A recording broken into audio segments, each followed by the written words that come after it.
Não. Foi. Agora foi, pode ir. Vamos lá de novo.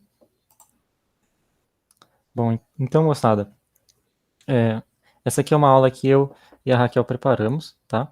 A Raquel vai falar um pouquinho sobre a parte do Brasil, de como o Brasil participou da Segunda Guerra Mundial, e eu vou falar da parte geral da Segunda Guerra. Como que a Segunda Guerra começou, quais são os antecedentes, como foi o comecinho, quais foram as causas, o que rolou mais ou menos durante a guerra, e quem sabe no final a gente pode falar um pouquinho sobre algumas curiosidades de tecnologias e armamentos novos que foram desenvolvidos durante esse conflito tão importante. Bom, para a gente começar a falar sobre a Segunda Guerra, primeiro a gente precisa voltar um pouquinho e falar um pouquinho sobre a Primeira Guerra Mundial, tá? Porque a Segunda Guerra ela vem como para resolver muitas pendências que ficaram durante a Primeira Guerra, tá? Então, a primeira, ela se torna a causa para a Segunda Guerra, tá? Então, no final da Primeira Guerra, a gente tem o que a gente chama de Tratado de Versalhes, tá? Esse tratado ele foi assinado e ele é dito como um tratado de paz da Primeira Guerra, tá? Então, quando termina a Primeira Guerra, as potências se reúnem para firmar esse acordo. Nesse tratado, a gente tem uma parte importante, que é que ele considerava que a Alemanha como a grande culpada pela Primeira Guerra Mundial, tá? Então, com isso, principalmente a França, foi um país que bateu muito na tecla que queria assim, não, os alemães foram os culpados pela Primeira Guerra, eles têm que sofrer graves punições por isso, então a Alemanha tem que sair perdendo nesse acordo aqui, tá? Então o que acontece no Tratado de Versalhes é que a Alemanha perde territórios muito importantes para ela, como a Alsácia-Lorena, que é um território importantíssimo pela quantidade de recursos minerais que existiam lá, como carvão, por exemplo, perde territórios da Polônia e suas colônias na África e na Ásia, tá? Além disso, uma coisa muito importante que prejudicou muito a Alemanha nesse momento foi que as outras potências obrigaram ela a desmilitarizar suas fronteiras, tá? Então, o que significa isso? A Alemanha não poderia ter exército, não poderia ter caça sobrevoando as fronteiras, esse tipo de coisa. Então, não poderiam ter movimentações militares nas fronteiras, tá?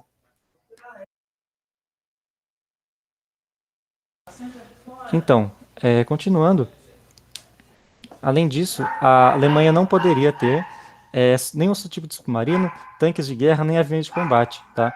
Então, e também a Alemanha teve que reduzir drasticamente sua quantidade de exército. Além disso, uma coisa que a Alemanha demorou muitos anos para superar isso, que foi as indenizações que ela foi obrigada a pagar para os aliados, tá? Por causa da guerra. Agora a gente tem que problematizar um termo aqui, que é o Tratado de Versalhes ser considerado um tratado de paz. Mas será que ele é realmente um tratado de paz? Tá? Teoricamente sim, no começo, porque ele termina uma guerra, certo? Só que o problema é que para vir essa paz, um país acabou perdendo muito. E esse país, que é a Alemanha, ficou com um sentimento de revanchismo muito forte, tá? Eles não gostaram do jeito que terminou isso daqui, e é como se esse tratado ele já abrisse caminho para assim, não, aqui ficam pendências a se resolver, e essas pendências vão se resolver em algum momento próximo, tá? Então isso vai criar o que a gente chama de sentimento de revanchismo. Os alemães não gostaram de como foi feito esse tratado, e se sentiram muito mal com isso, e eles acabaram querendo, de alguma forma, reverter essa situação, tá? E uma parte importante daqui a gente analisar, que está escrito pequenininho aqui, tá, gente? Espero que esteja dando para ver, mas é que é bom a gente analisar o seguinte: será que a Alemanha era realmente a culpada pela Primeira Guerra Mundial? Só a Alemanha era culpada? Então, o que acontece é que não, tá? Ninguém, né, dificilmente apenas um país, apenas uma pessoa vai ser culpada por um conflito desse. O que acontece é que a França também foi uma grande culpada da Primeira Guerra, porque quando começou a Primeira Guerra, quem tinha um sentimento de revanchismo era a própria França, porque a França tinha perdido a Alsácia-Lorena para a Alemanha durante a Guerra Franco-Prussiana em 1870. tá? Então, é engraçado a gente pensar que a França bateu tanto na tecla que queria prejudicar a Alemanha com o Tratado de Versalhes, sendo que, no contexto de Primeira Guerra, quem tinha um sentimento de revanchismo eram eles, tá? João, rapidinho. Talvez o Popô possa falar melhor disso, só que isso entra muito no discurso do lado vencedor. A Isso, Alemanha foi a com certeza. culpada porque ela perdeu. Se ela tivesse ganho a Primeira Guerra, a França seria a culpada, porque o vencedor tem o poder de fazer o discurso daquela história que ele está recontando. Se você quiser falar um pouquinho, Popô, ou se não, fica à vontade. Ai, amiga, você resumiu muito bem, assim, é uma coisa que a gente viu lá no comecinho, que a língua é poder, né? E o discurso tá atrelado a isso. Então, se a gente consegue fazer com que as pessoas comprem a nossa versão da história, a gente tem uma mudança muito drástica nessa constituição histórica, né? Porque é sobre quem fala e não sobre quem apenas vivenciou aquilo de fato, sabe? Na prática. Então, é isso, assim. A Raquel já tinha falado muito bem, mas é isso. Então, assim, gente, obrigado, Popô. Obrigado, Raquel, também. O que acontece é que é justamente isso. A Alemanha sai como culpada porque ela realmente perdeu. E, e com isso veio todas as punições que ela recebeu.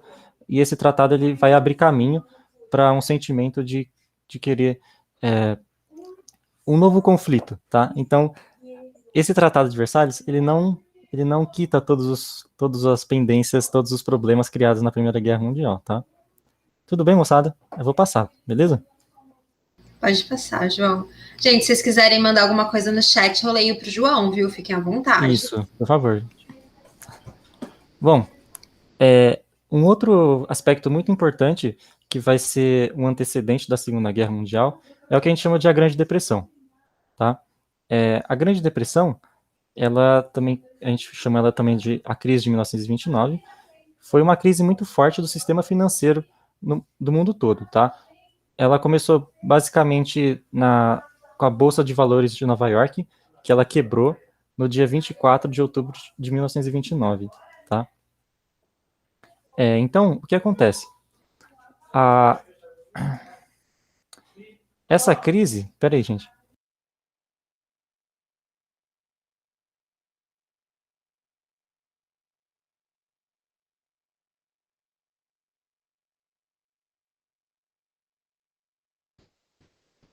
Lucas, depois você também quiser falar um pouco sobre a crise na parte econômica, também fica à vontade.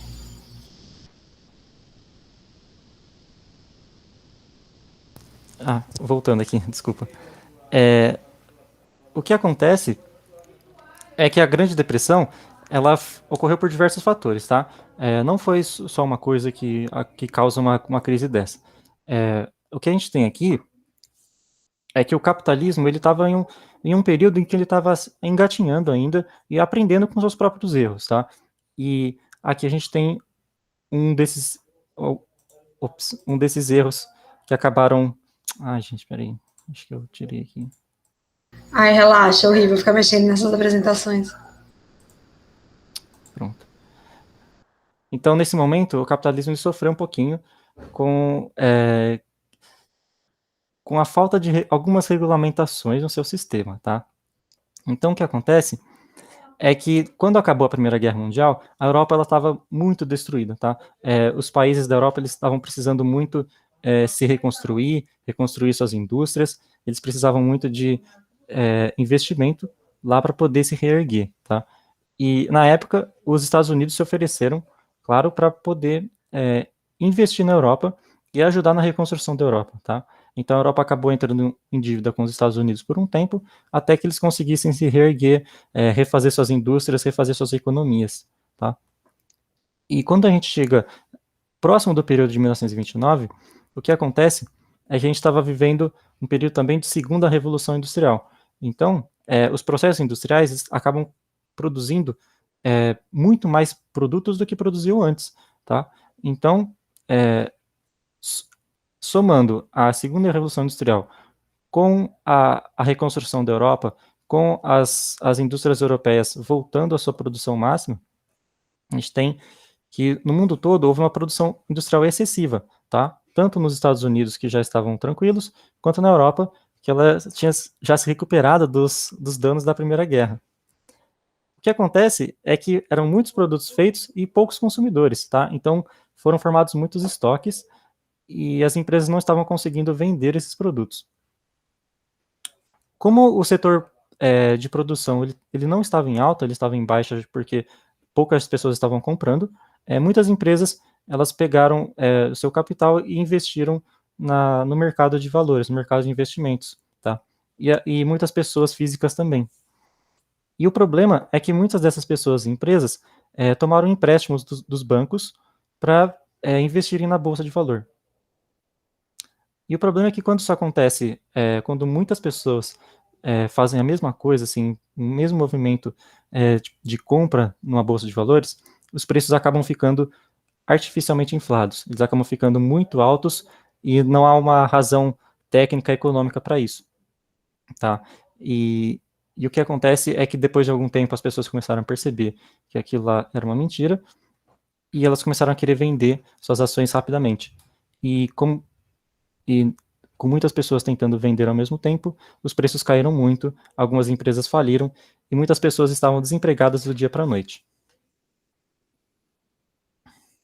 Então a gente entra num cenário caótico, não só nos Estados Unidos, principalmente nos Estados Unidos, mas também em muitos países da Europa, tá? Porque a economia ela já estava se tornando uma economia global, e o que acontece em uma crise que acontece em um grande país como os Estados Unidos, um país importante economicamente, afeta muitos outros países em outros continentes também.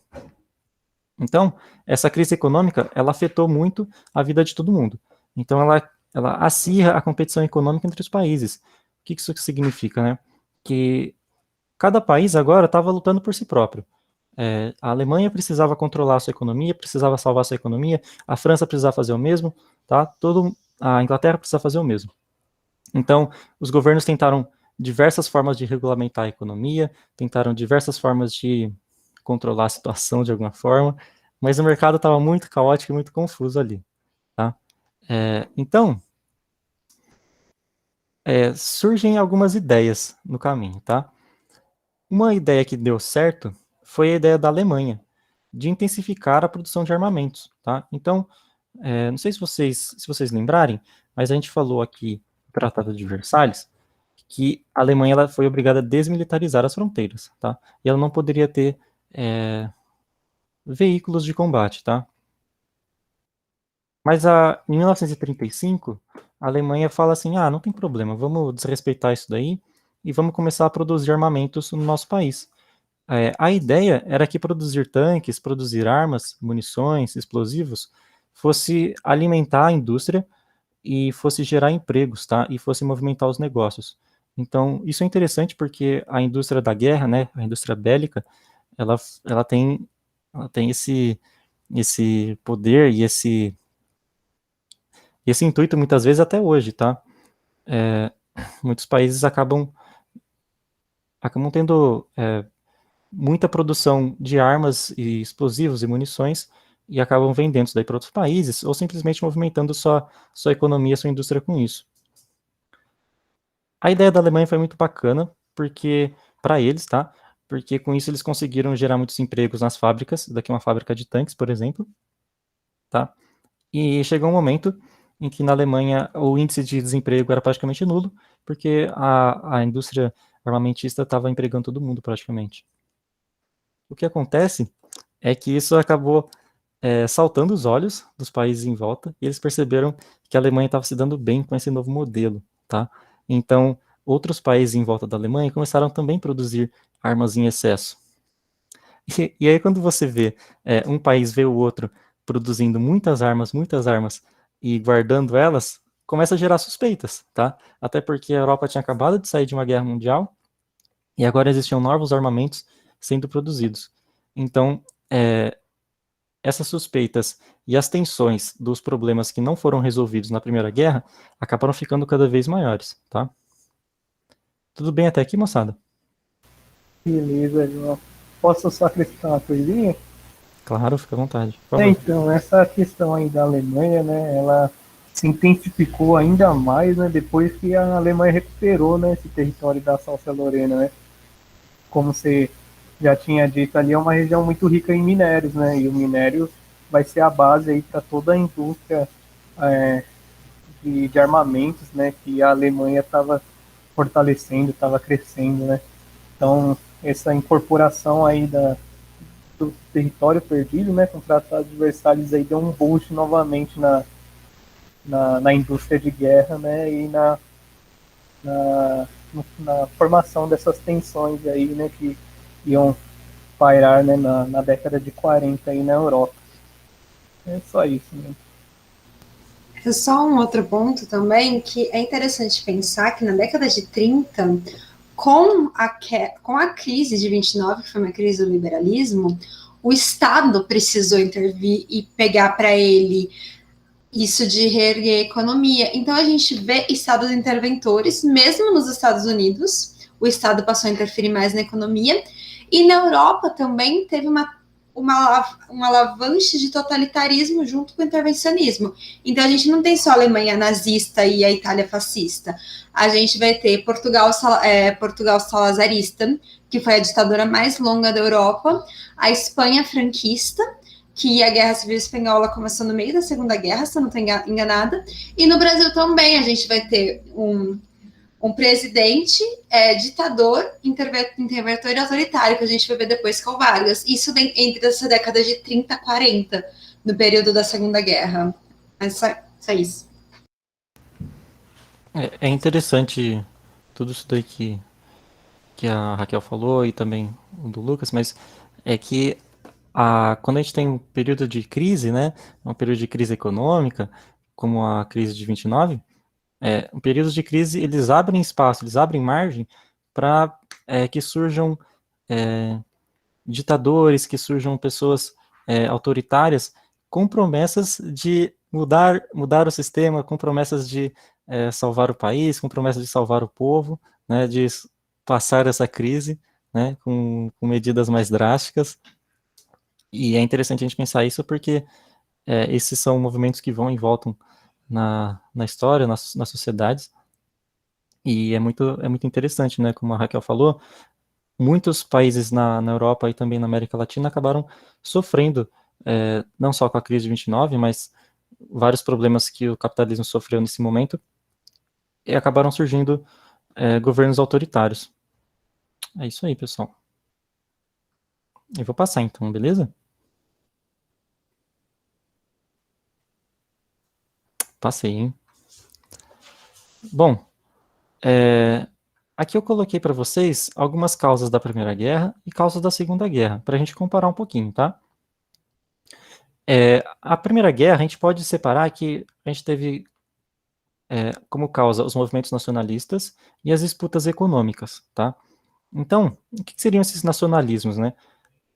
O nacionalismo, ele seria, eu coloquei aqui uma definição bem geral, né, que seria uma consciência ou um sentimento baseado em etnia, língua, cultura ou religião, que vai separar povos e nações diferentes. Então, existe um povo que, por qualquer característica sua própria que eles compartilhem entre eles, eles vão se separar em uma nação em relação à outra, e com certeza eles vão acabar lutando, não só politicamente, mas também muitas vezes em batalhas, né, em guerras, pelos seus interesses próprios, tá? Então, o nacionalismo ele pode ser bacana para a gente poder unir um povo em torno de uma ideia, tá? Em torno de um ideal, para poder melhorar a situação desse povo. Só que a gente tem que tomar cuidado que quando esse nacionalismo ele vem como um interesse de um líder autoritário que queira que tenha interesses expansionistas ou algo do tipo, isso é perigoso porque isso vai gerar conflito, vai gerar guerras, tá?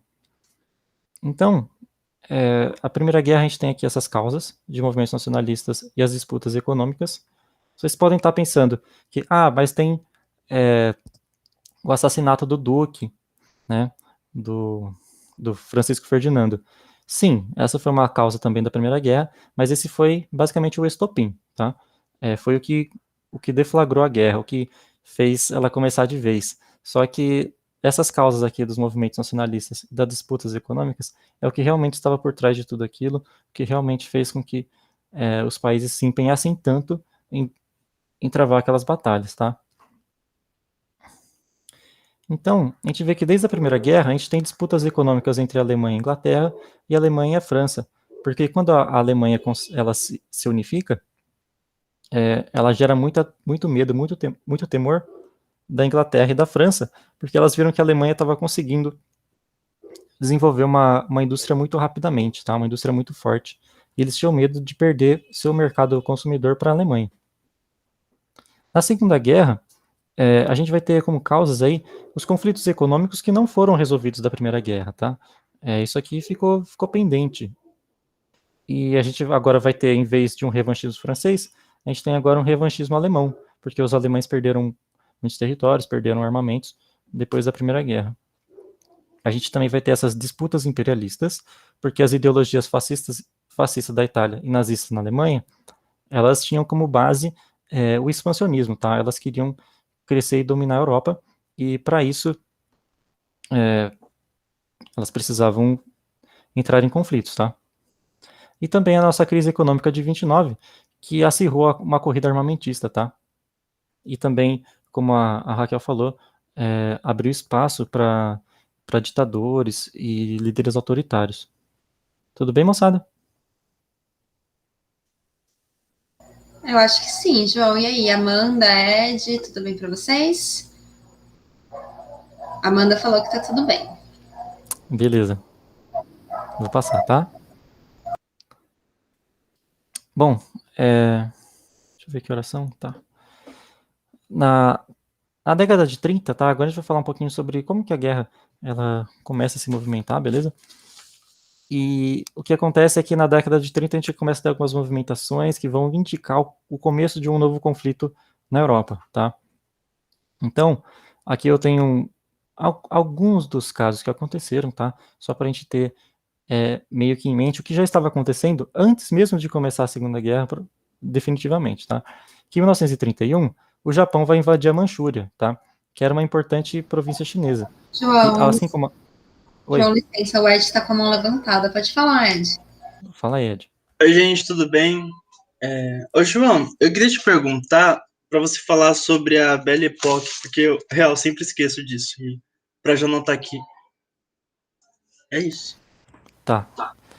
A Belle Époque, ela vai ser um movimento artístico, cultural, que vai acontecer na, na Europa antes da Primeira Guerra, tá?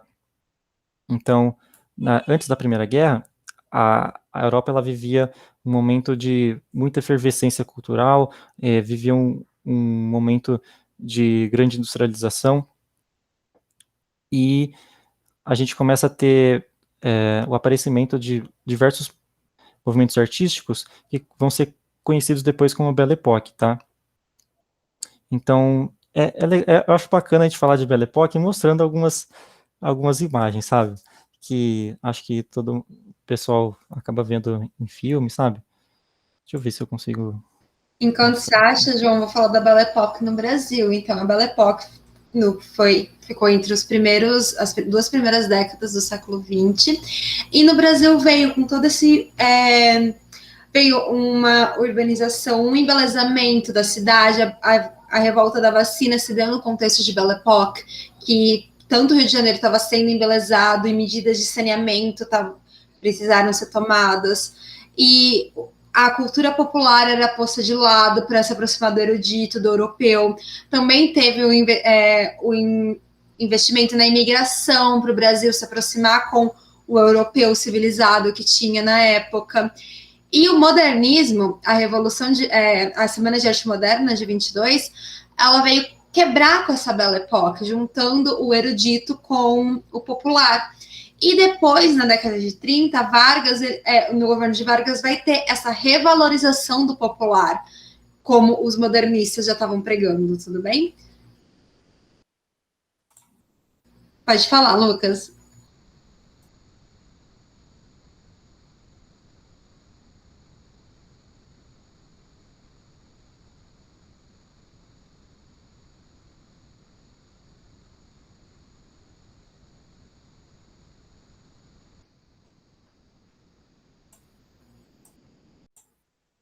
O Lucas vai falar alguma coisa?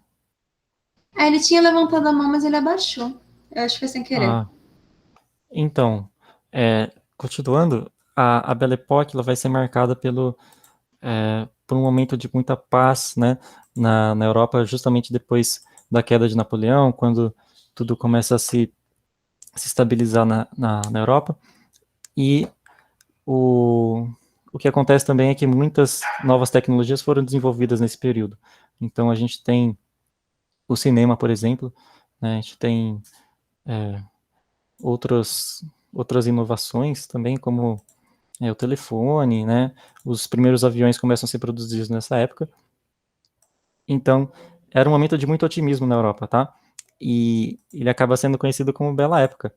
E aqui, ó, vou compartilhar a tela para mostrar para vocês como que era mais ou menos, né? Se você colocar no Google, a gente vai ver bastante coisa, tá ligado? A gente vê essa questão dos bailes europeus, né? Sempre pensando em muita erudição, tá? Sempre pensando em algo muito chique, algo muito burguês, tá? Isso, como a Raquel falou, é um reflexo da burguesia atuando para realmente embelezar cidades, mudar tudo e trazer a cidade para um aspecto mais refinado, entre aspas, da sociedade, tá? E é algo até complexo, né? Porque, se eu não me engano, Raquel, me corrija se estiver errado, né? Que eu não sou muito chegado em literatura. Mas o livro do Cortiço, ele aborda esse aspecto também, certo? Sim, ele aborda, só que eu descobri que não é o bota abaixo que foi daquele presidente do Café com Leite, que eu esqueci o nome. Já teve um bota abaixo antes, já na República da Espada, que já começou a criar as favelas no Rio. Então o Cortiço é meio que dessa época, mas o Cortiço entra nesse embelezamento de mudar o cortiço. Mas entra também.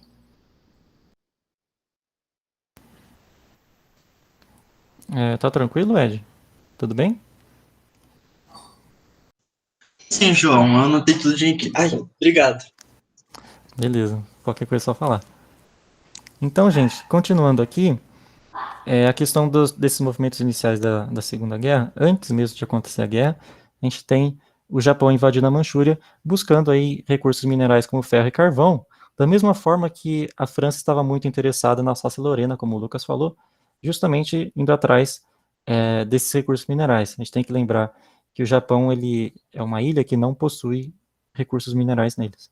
Então eles precisavam obter isso de alguma forma, né, importando. Mas em 1931, o Japão decide tomar essa região da China. Em 35, por exemplo, a Itália começa a conquistar a Etiópia e depois conquista a Albânia, tá? Então já vai criando essas tensões na região. Sempre lembrando que a Itália estava também em um governo fascista, também expansionista, que estava buscando dominar as regiões em volta. E aqui a gente tem 3 movimentos alemães, tá, antes da Segunda Guerra, e que a gente tem que lembrar que eles são desrespeitos ao Tratado de Versalhes, porque se a Alemanha estava conquistando regiões em volta, a Alemanha estava militarizando suas fronteiras e estavam criando aviões de guerra, submarinos, etc. Então a gente tem que a Alemanha conquista a região do Sarre e da Renânia em 35 e 36, e depois vai anexar a Áustria em 38, tá? É importante a região do Sarre e da Renânia, vou mostrar aqui, ó, eu tenho um mapinha. Aqui é essa região do Sarre, tá? E essa aqui é a região da Renânia. Essas duas regiões aqui, elas eram contestadas pela França também, tá? Então, essas regiões aqui da Alemanha, elas sempre estiveram indo e voltando das mãos de franceses para alemães, tá? Aqui a gente tem a Conferência de Munique, que foi uma conferência em que estavam presentes. Ó, vou falar, esse aqui, ó, eu tenho notado aqui, esse aqui é o Chamberlain. Na época, ele era o primeiro-ministro do Reino Unido. Esse aqui é o Daladier, o primeiro-ministro da França. Esse aqui é o Hitler. Esse aqui é o Mussolini. E esse aqui é o genro do Mussolini, tá? Ministro das Relações Exteriores da Itália. Percebam que aqui não há ninguém fora França, Reino Unido, Alemanha e Itália, tá? E qual que foi o objetivo da Conferência de Munique? O governo alemão queria muito o território da Tchecoslováquia, tá? E a ideia da Alemanha era falar para a França e para a Inglaterra, olha, a gente quer a Tchecoslováquia, e se a gente conseguir esse território inteiro para a gente para de expandir, a gente para de conquistar novos territórios na Europa, a gente vai ficar sossegado. E a França e a Inglaterra, que estavam com um certo receio da Alemanha, mas eles estavam com o que eles chamavam de política de apaziguamento, tá? A França e a Inglaterra não queriam novas tretas com os alemães. Então, os alemães foram pedindo territórios novos, eles foram falando assim, tudo bem, pode ter esses territórios se você não exagerar. Então, assim, pega a Tchecoslováquia, mas para por aí, porque já está sendo demais. Então, os alemães anexaram o território da Tchecoslováquia e prometeram ficar quietinhos no seu canto. Como eu falei, é interessante a gente ver que não há nenhum representante da Tchecoslováquia aqui, tá? Então, são 4 países decidindo o futuro de um outro, sendo que não havia nenhum representante do país que era justamente a parte mais interessada nessa conferência, né? Porque teria seu futuro decidido ali. Tudo bem com isso aqui, pessoal? Sabe? Acho que sim, João. A Amanda falou que sim. Beleza, vamos continuando então, rapidinho, que a Raquel também tem uma parte bem bacana depois. A gente tem também que considerar o pacto Molotov-Ribbentrop. Esse aqui é o Stalin, tá? O líder da União Soviética. E esse aqui é o Ribbentrop. Ele era um ministro alemão. Então, qual que era o pensamento? A Alemanha, aqui ao leste, tinha a União Soviética. E a oeste teria a França e a Inglaterra. Então, a França e a Inglaterra imaginavam que os alemães não iriam causar muitos problemas aqui na região da Polônia, da Hungria, da Eslováquia, né, que eles tinham acabado de anexar, porque eles imaginavam que os alemães teriam medo de provocar os soviéticos, tá, e entrar em guerra com eles. Mas o que aconteceu é que os alemães eles firmaram um acordo com os soviéticos deles não se agredirem durante 10 anos, tá? Então, até 1949, não haveria nenhum problema entre a Alemanha e a União Soviética. Então, o que acontece? Qual que foi esse acordo? O acordo foi que a Alemanha poderia invadir a Polônia, tá? A Alemanha queria muito esse território da Polônia, então a Alemanha poderia ficar com uma parte da Polônia, permitindo que a União Soviética pudesse invadir a Estônia, a Letônia, a Lituânia e uma parte da Finlândia, tá? Então eles trocaram, assim, você pode invadir ali, mas eu vou querer invadir aqui. E a gente não entra em guerra entre si, a gente vai ficar suave, cada um na sua. Isso era interessante para os soviéticos, porque eles também não queriam entrar em conflito com os alemães, porque os soviéticos estavam preocupados em reformular sua indústria, tá? Em conseguir desenvolver sua indústria. Eles queriam ficar em paz por um tempo. E era bom para os alemães também, porque eles não queriam conflito com uma potência imensa que era a União Soviética naquele momento. Os alemães estavam muito preocupados com a parte oeste, com a França e a Inglaterra.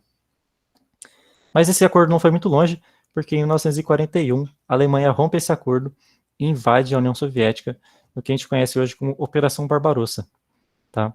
Então, isso aqui foi, a gente pode falar que foi um erro dos alemães, porque com isso, eles acabaram tendo que lutar em 2 frontes diferentes, tanto ao leste quanto ao oeste, e isso fez com que as forças alemãs tiveram que se dividir, e a invasão da União Soviética foi algo muito difícil, foi algo que exigiu muitos recursos para eles, mas a Alemanha tinha seus interesses em recursos, petróleo, combustível, esse tipo de coisa, na União Soviética.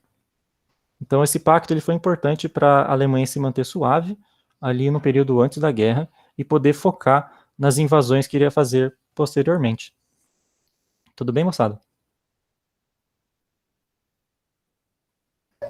Pode Eu vou ir. passar, tudo bem? Pode passar. Gente, vão perguntando, viu?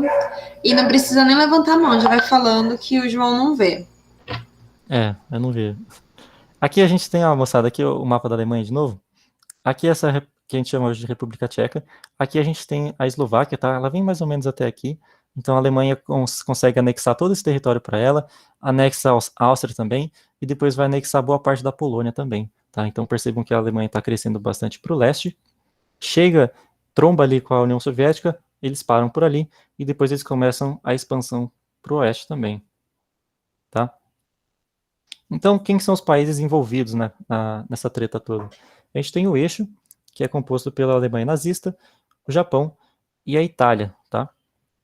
E os aliados vão ser a Inglaterra, a União Soviética. Ixi, eu esqueci da França aqui. Falta a França, tá, gente? Essa daqui é a bandeira da China na época. E os Estados Unidos.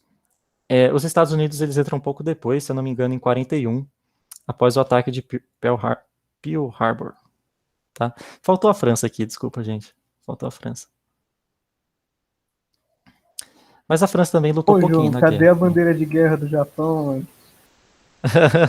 ficou faltando, né? Eu tava na pressa, não peguei. Foi mal, gente.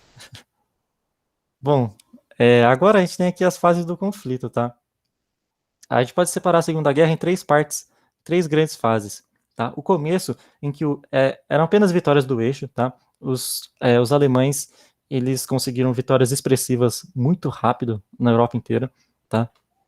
Justamente porque eles tinham essa tática que a gente chamavam, né, de Blitzkrieg, que era basicamente uma invasão de centenas, muitos veículos blindados, tá? Em apoio com uma bateria aérea, né? Em apoio com caças pelo céu. Então era muito difícil de se defender, era um ataque muito intenso, muito rápido, e ele era muito bom em ir rasgando os territórios e conquistando novos territórios.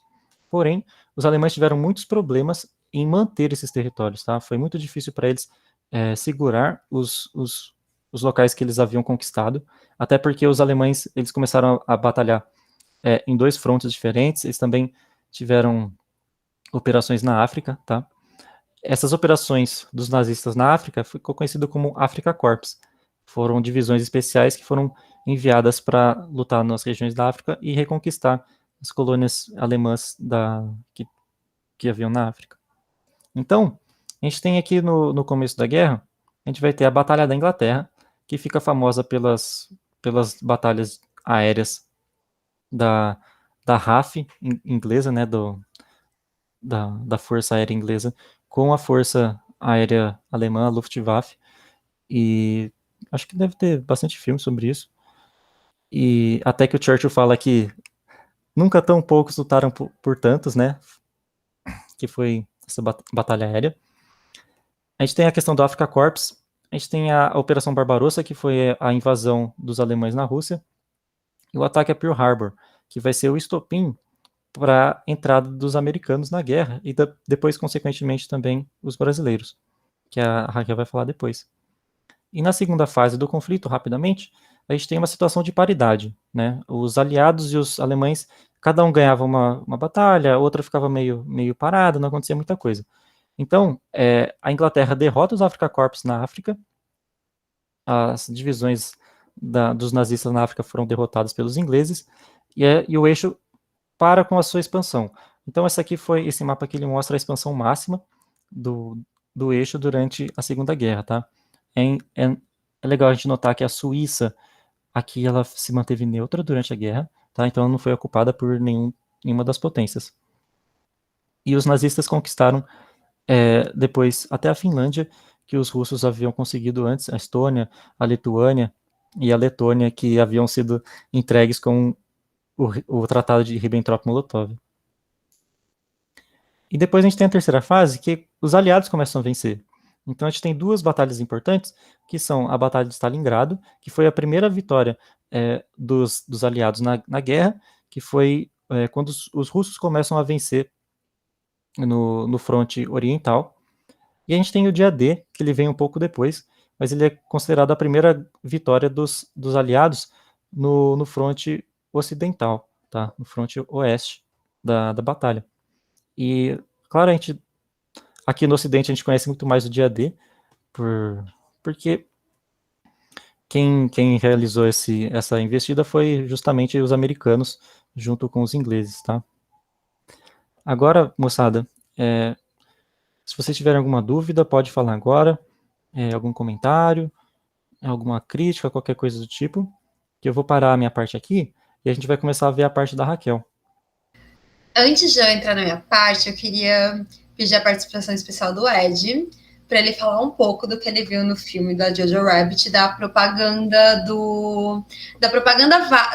eu falo do Vargas, da propaganda do Hitler e como Hitler conseguia o apoio da população nessa propaganda. Ed, se você se sente à vontade. Claro, eu falo sim. Peraí. Meu Deus, cadê eu? Não sei se eu tô aqui. Vocês estão conseguindo me ver? Sim, tá lindo. Então, eu assisti o filme Jojo Rabbit, Jojo Rabbit. É um filme que fala sobre a Segunda Guerra. É muito bom, inclusive. Ano passado, ele ganhou o Oscar de melhor roteiro adaptado. Fala sobre, tipo, um menino e principalmente sobre a influência que a propaganda do Hitler tinha nas crianças na sociedade, sabe? Porque, mano, ele era muito babaquinho. Ele ficava falando, tipo, o Hitler isso, Hitler aquilo, eu quero ser igual ele. E também as fake news, sabe? Tem porque direto no filme eles falam as coisas dos judeus, tipo, os judeus eram verdes, tinham olhos, eram monstros. Aí a sociedade também era bastante machista, homofóbica, e, isso entrava muito na cabeça das crianças, principalmente nas crianças, sabe, por causa daquela propaganda que eles faziam, e, tipo, por lá ele era visto como, tipo, Deus, sabe, tipo, meu Deus, Hitler era, tipo, tudo, só que, fora, né, e eu acho que é isso, não sei, alguma coisa, alguém quer falar alguma coisa também? Não, você foi muito bem. E é muito legal como essas figuras ditatoriais, elas precisam da propaganda. A propaganda é uma grande aliada para criar a legitimidade do governo. Porque se o povo não apoia um ditador, não aceita que aquele ditador está lá para eles, o ditador cai. Então a gente também vai ver que o Getúlio investiu muito em propaganda, tipo, muito pesado, igual o Hitler, e era uma coisa comum. Tanto que Oi, pode falar. Tanto que o Getúlio foi reeleito, né, pelo povo depois que teve depois do governo do Dutra, a gente chega lá também, se der tempo, mas ele sim, Getúlio, ele teve um grande impacto. Getúlio é uma pessoa multifacetária, fica à vontade, Gamp. Getúlio é uma pessoa muito multifacetária, que foi para vários lados, tem opiniões diversas, enfim, a gente já chega no Getúlio. Então vamos lá, como que o Brasil foi parar nessa guerra, gente? Podem ir falando, vocês já sabem, eu não vou ver o chat, mas podem escrever, e vamos ver como que o Brasil participou e como foi a participação do Brasil. Foi uma participação bem legal, e foi importante para a gente também. Então, hoje a gente vai ver quando a cobra finalmente fumou. E vocês vão entender por que a cobra fumou aqui. Bom, antes de falar de Brasil na Segunda Guerra, a gente tem que entender como estava o nosso contexto político e econômico. A gente estava no Estado Novo, que foi a terceira fase da Era Vargas. A primeira fase foi o governo provisório e a segunda o governo constitucional. E essa é a fase da ditadura, a fase que ele se consolidou com a chancela do pai dos pobres. E quais que eram os carros-chefes desse governo de Vargas? O autoritarismo aliado de uma modernização econômica. E era um governo extremamente nacionalista, autoritário, não tinha partido, que é importante. O trabalhismo era algo muito importante de aliar os trabalhadores ao governo e não à própria causa operária. E era uma liderança civil com suporte militar, ou seja, o exército apoiava Vargas. Então, qual a importância de um governo extremamente nacionalista? Gente, vocês estão vendo? Tá tudo certo? Eu não perguntei isso. Tá sim, Raquel, tranquilo. Beleza. Sim, estamos vendo.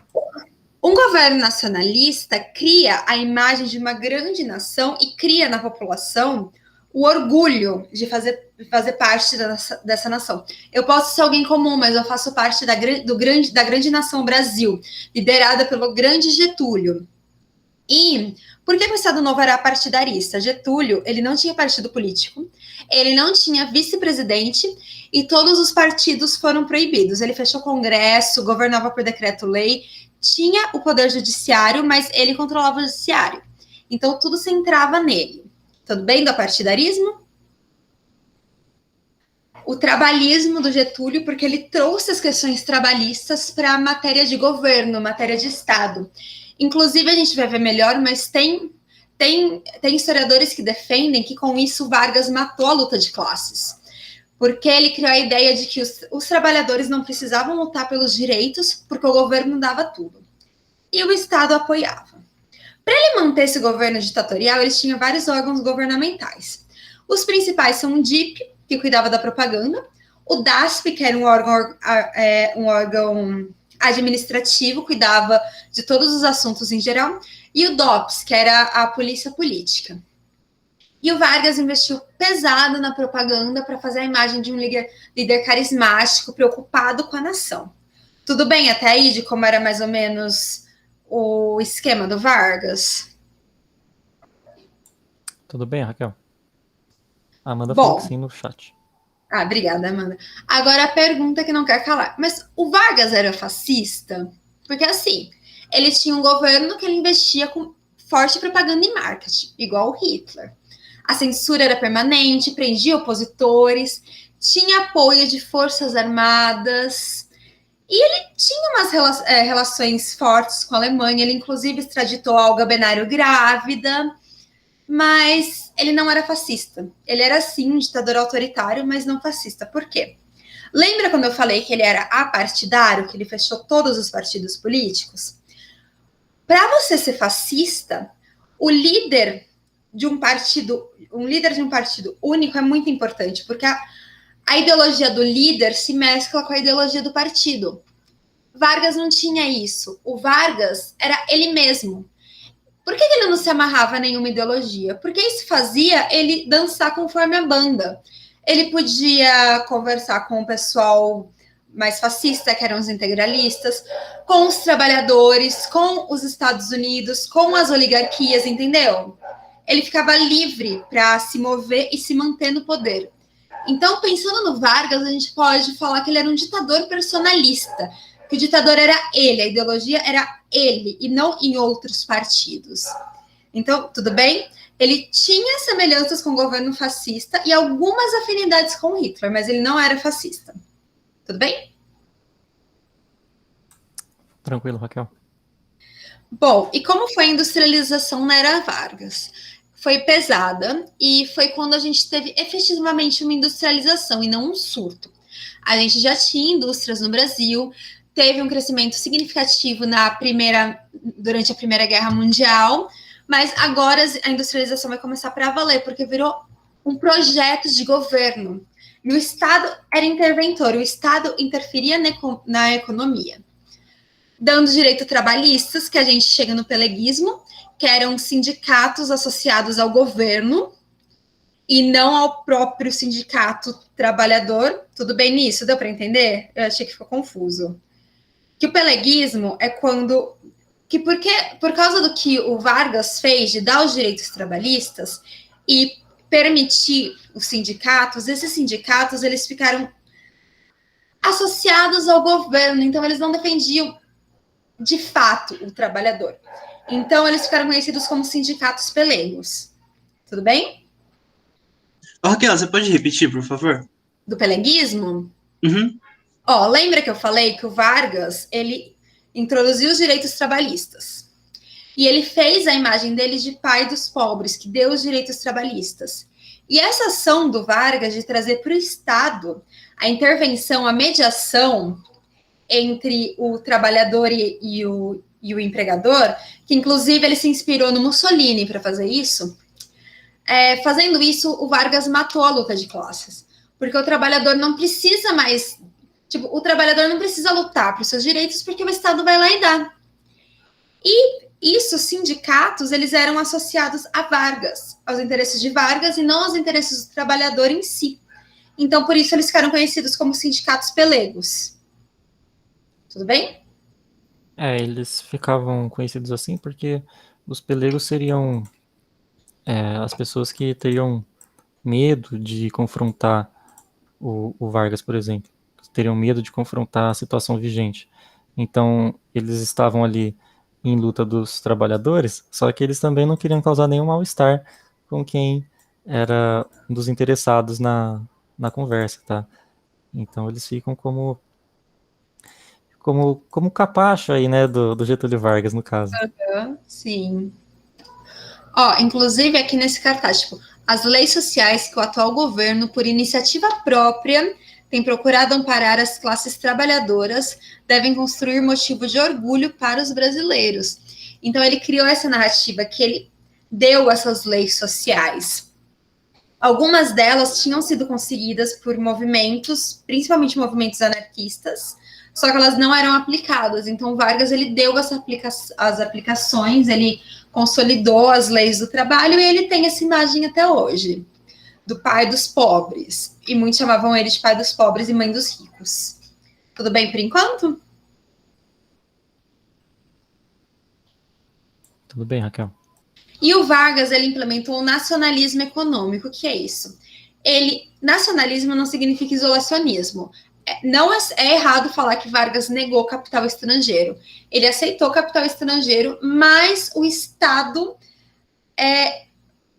interferia para onde esse capital estrangeiro seria utilizado. E o Estado também buscava colocar capital dele mesmo. Então, o Vargas ele tinha uma política de substituir importação, de aumentar as indústrias de base. Indústrias de base são indústrias de...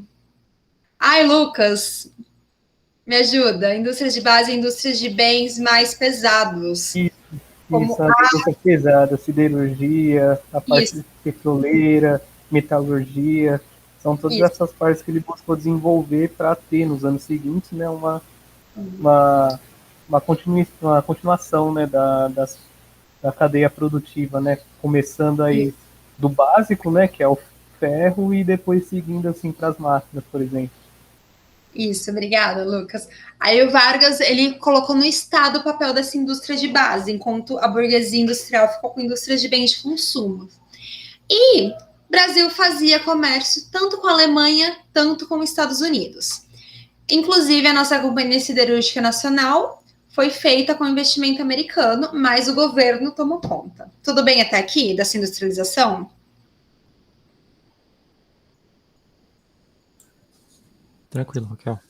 Bom, então a gente chegou em 1939, a guerra começou. O Brasil fez a mesma coisa que fez na primeira. Postura neutra, tinha relações econômicas com a Alemanha e com os Estados Unidos, e ele ficou intermediando entre todos. Mas o que aconteceu em 1940? A Conferência de Havana. E alguns países americanos, incluindo Brasil e Estados Unidos, fizeram um acordo que era o seguinte: caso algum país envolvido na guerra atacasse outro país americano, os outros países americanos ficariam do lado dele.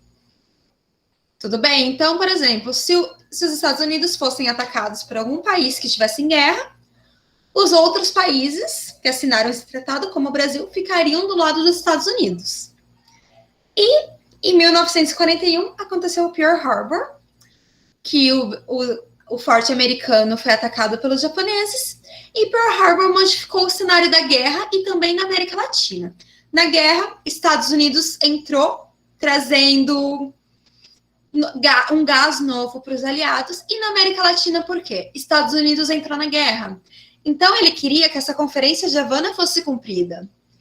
E ele começou a buscar parceiros na América Latina. E como ele fez isso? Com a política da boa vizinhança.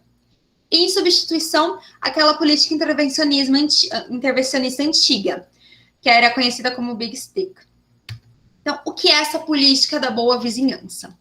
É uma política externa feita pelo presidente Roosevelt, que os Estados Unidos decidiram abandonar aquela intervenção política forte na América Latina para investir na diplomacia e aproximação cultural. E com isso, eles fariam investimento nos países latino-americanos e venderiam tecnologia norte-americana, em troca do apoio desses países para a política norte-americana na guerra. E como que essa aproximação se deu culturalmente? Com a cultura pop americana atuando fortemente para trazer os países da América Latina para próximos dos Estados Unidos. Então, a Carmen Miranda passou a ser muito consumida nos Estados Unidos, simbolizando a mulher latina, sendo um estereótipo da mulher latina. O Walt Disney criou o Zé Carioca. Por que um papagaio? Porque o papagaio, desde os tempos coloniais, era conhecido como símbolo daquele exotismo do Brasil. E o Zé Carioca era a figura do bom malandro, daquele malandro esperto, com jogo de cintura, e serviu para uma homenagem ao Brasil. Ele lançou o longa, Alô Amigos, que é desse cartaz, o Selo dos Amigos, e aqui está dizendo que o Walt Disney vai para a América do Sul, e aqui que escondeu, e essa é a maior de todas as parcerias da Disney. Então, o Walt Disney ele foi muito forte nessa junção, nesse chamamento dos países da América Latina e também do Brasil para a guerra. Tudo bem nessa política?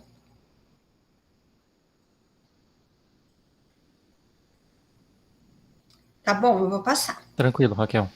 O Ed falou que tá tudo bem. Então, como começou essa aproximação com os Estados Unidos? 1941, CSN foi construída com capital norte-americano. Vargas também estava negociando esse capital com a Alemanha, mas a proposta dos Estados Unidos foi melhor. Aí, os Estados Unidos também investiram na construção da Vale do Rio Doce e em um pesado financiamento para aumentar, para comprar novas armas, novos equipamentos e para estrutura militar. Em troca, o que aconteceu? Os Estados Unidos queriam o direito de construir bases americanas no norte e no nordeste do país. Essa foto é de uma base americana em Natal.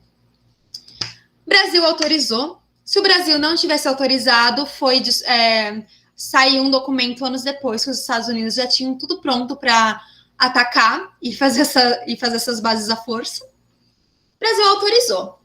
E o que aconteceu? A Alemanha ficou muito brava e autorizou submarinos alemães para atacarem navios brasileiros.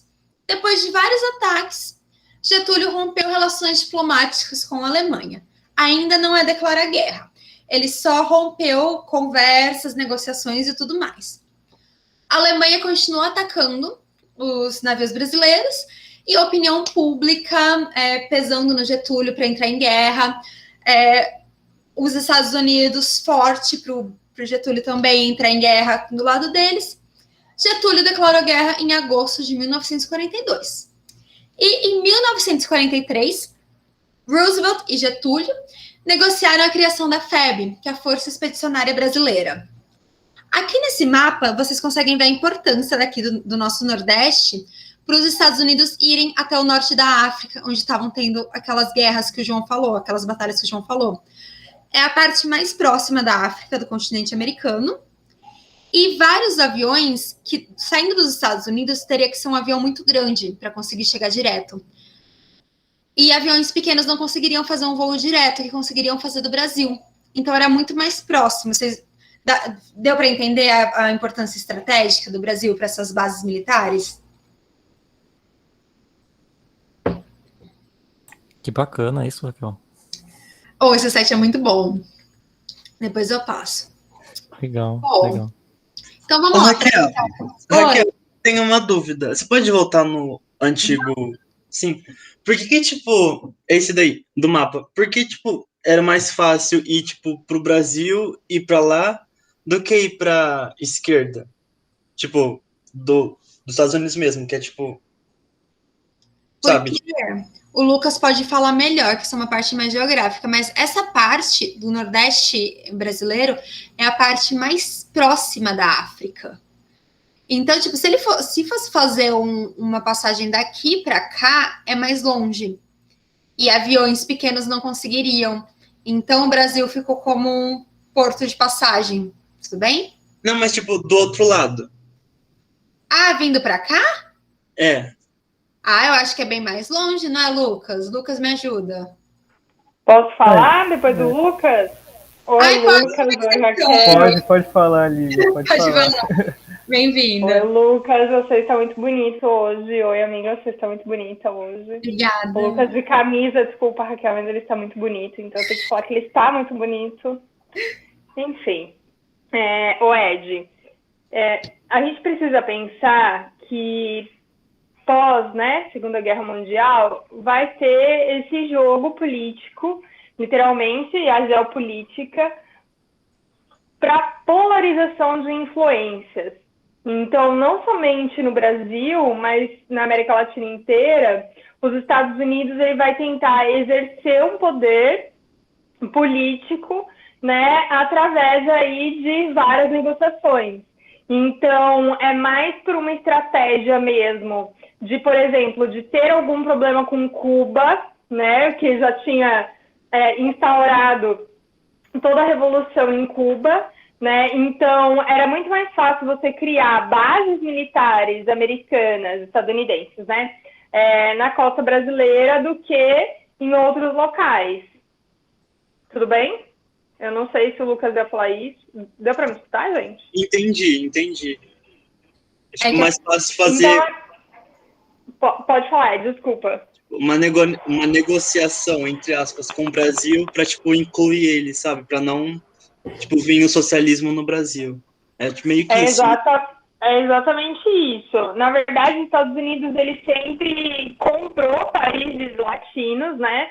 A Argentina também teve uma ditadura militar muito forte por conta disso, né? Tem um investimento muito grande dos Estados Unidos em países latinos para que a União Soviética, né, não tomasse esse poder. Pensa que aqui dá para a gente aplicar o conceito de território, o conceito da geografia de território. Então, quanto mais território você tem, mais poder você consegue exercer. Então, só voltando, né, eu não falei. O que é o conceito de território? Né? É aquele espaço onde tem uma disputa de poder.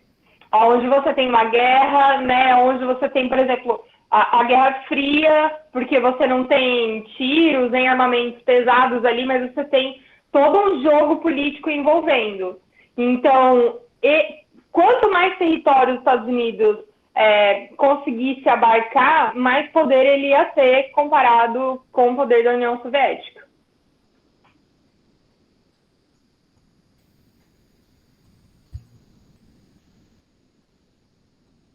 Tá tudo bem, Ed? Gente, deu para me escutar? Deu sim. Obrigado. Lucas, você quer completar alguma coisa? Isso aí foi tipo uma grande reunião assim de interesses, né, dos Estados Unidos, de toda a questão geopolítica, né, que a Lívia comentou, né, isso já ainda durante a guerra já acontecendo, né, da instalação das bases aqui no Brasil, além da proximidade geográfica, né, com a África, que foi o que a Raquel falou.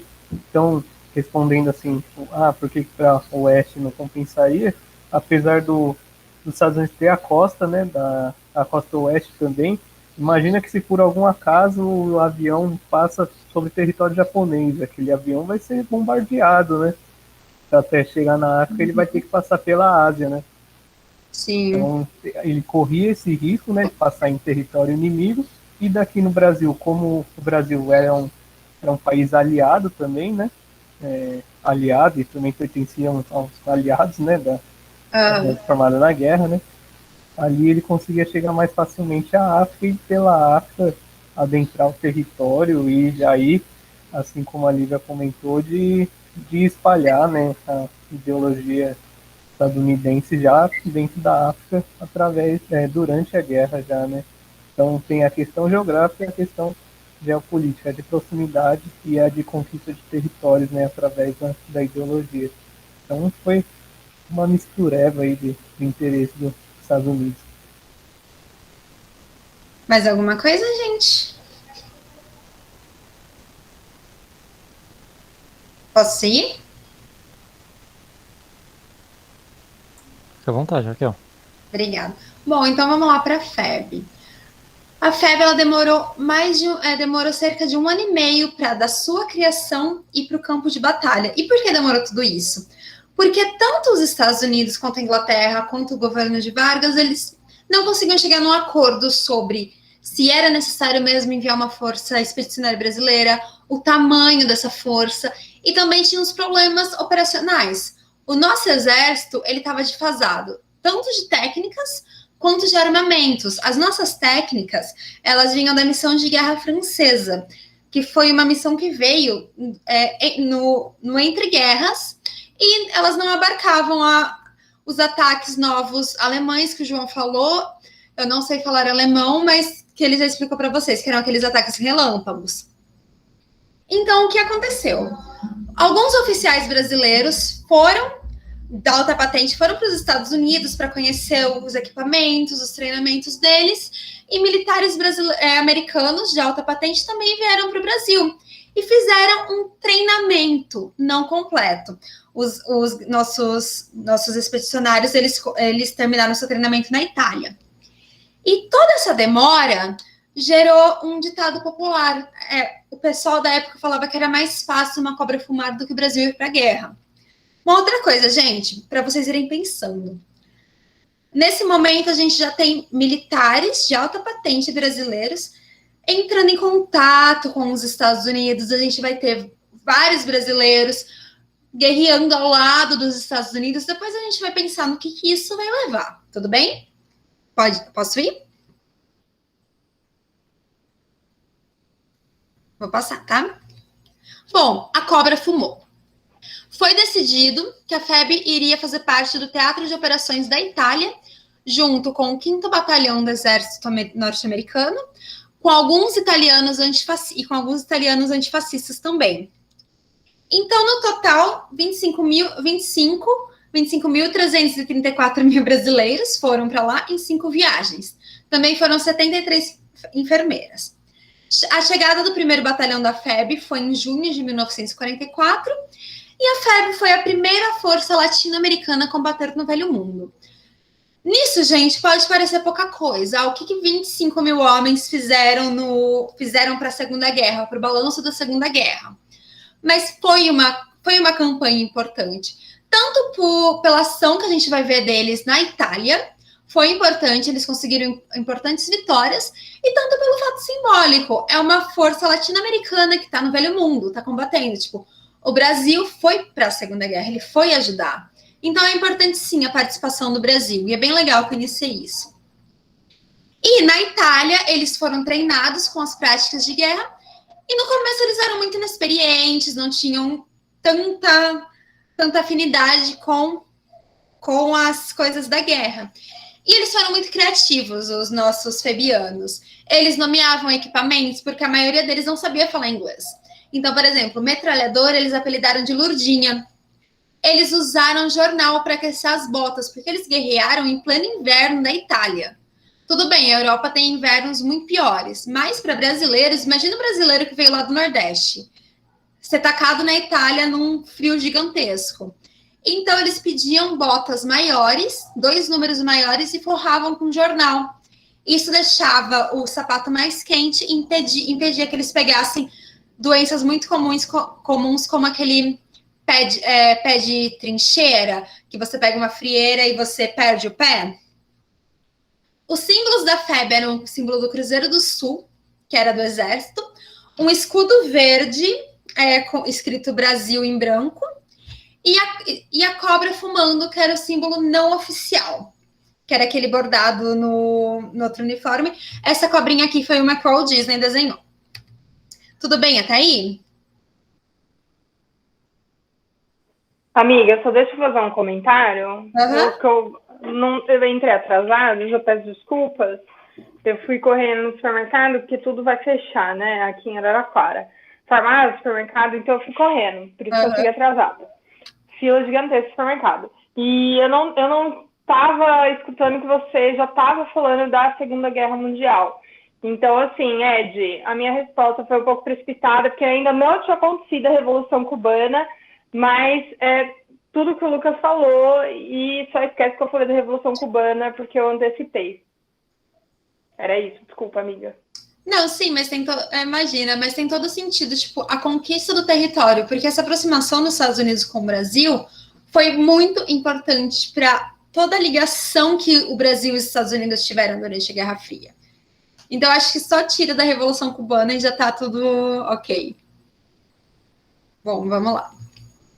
Bom, e como foi a atuação do Brasil na Itália? Essa atuação foi dividida em 3 fases, mais ou menos. Na primeira fase, o exército não era tão experiente. A missão foi liberar a ocupação alemã do Vale do Rio Serte. A segunda foi a maior de todas, foi a tomada de Monte Castelo. E a terceira fase foi a ofensiva da primavera. Bom, o Brasil, gente, ele ficou mais ou menos... Ele veio para atuar na linha gótica, que é essa linha perto dos Alpes, se o Lucas e a Lívia quiserem falar mais ou menos, o terreno. Aí tem esse mapa muito lindo das batalhas do Brasil, da Segunda Guerra, que são essas em xizinho, aí aqui são ocupações. Se vocês quiserem explicar essa parte da geografia da Itália.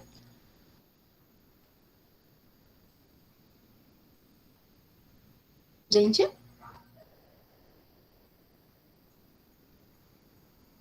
Lívia, Lucas? Oi, amiga, desculpa, eu estava lavando a mão. Então, o que é legal de se pensar, né, o Ed, pensando na questão do relevo, né, o quanto o relevo foi utilizado para a estratégia da guerra e como, né, ele também vai ser um fator que vai atrapalhar os soldados brasileiros, né? Eu não sei se alguém que já escutou falar ou já conheceu, mas teve um senhorzinho que morou durante muitos anos aqui em Araraquara, ele faleceu ano passado, e ele foi para a Segunda Guerra lutar, tal, e ele falava muito do frio, né? Que quanto mais alto, quanto maior a altitude, mais frio fica. Então, eu acho legal pensar na questão, tipo, do quanto a geografia ela acaba influenciando, né, na condição de vida dos soldados. É muito legal. Acho que é isso. Sim. Aí os exércitos brasileiros ficaram mais ou menos por aqui. E a questão do frio também pega de como Hitler, igual Napoleão, não conseguiu tomar a Rússia, né? Que, enfim, passar por todo aquele terrenão super frio, os russos derrubaram tudo 2 vezes, mas voltando.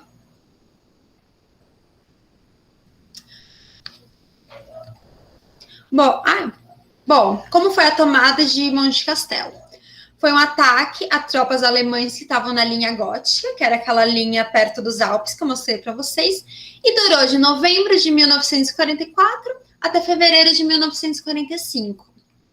Os aliados, que no caso eram o Brasil, a FEB e o 5º Batalhão dos Estados Unidos, fizeram 4 ataques sem êxito, porque os alemães eles tinham uma posição que eles conseguiam ver os outros soldados de forma privilegiada e estava um frio, o terreno estava lamacento, que teve chuva e várias dificuldades relacionadas ao relevo que a Lívia falou.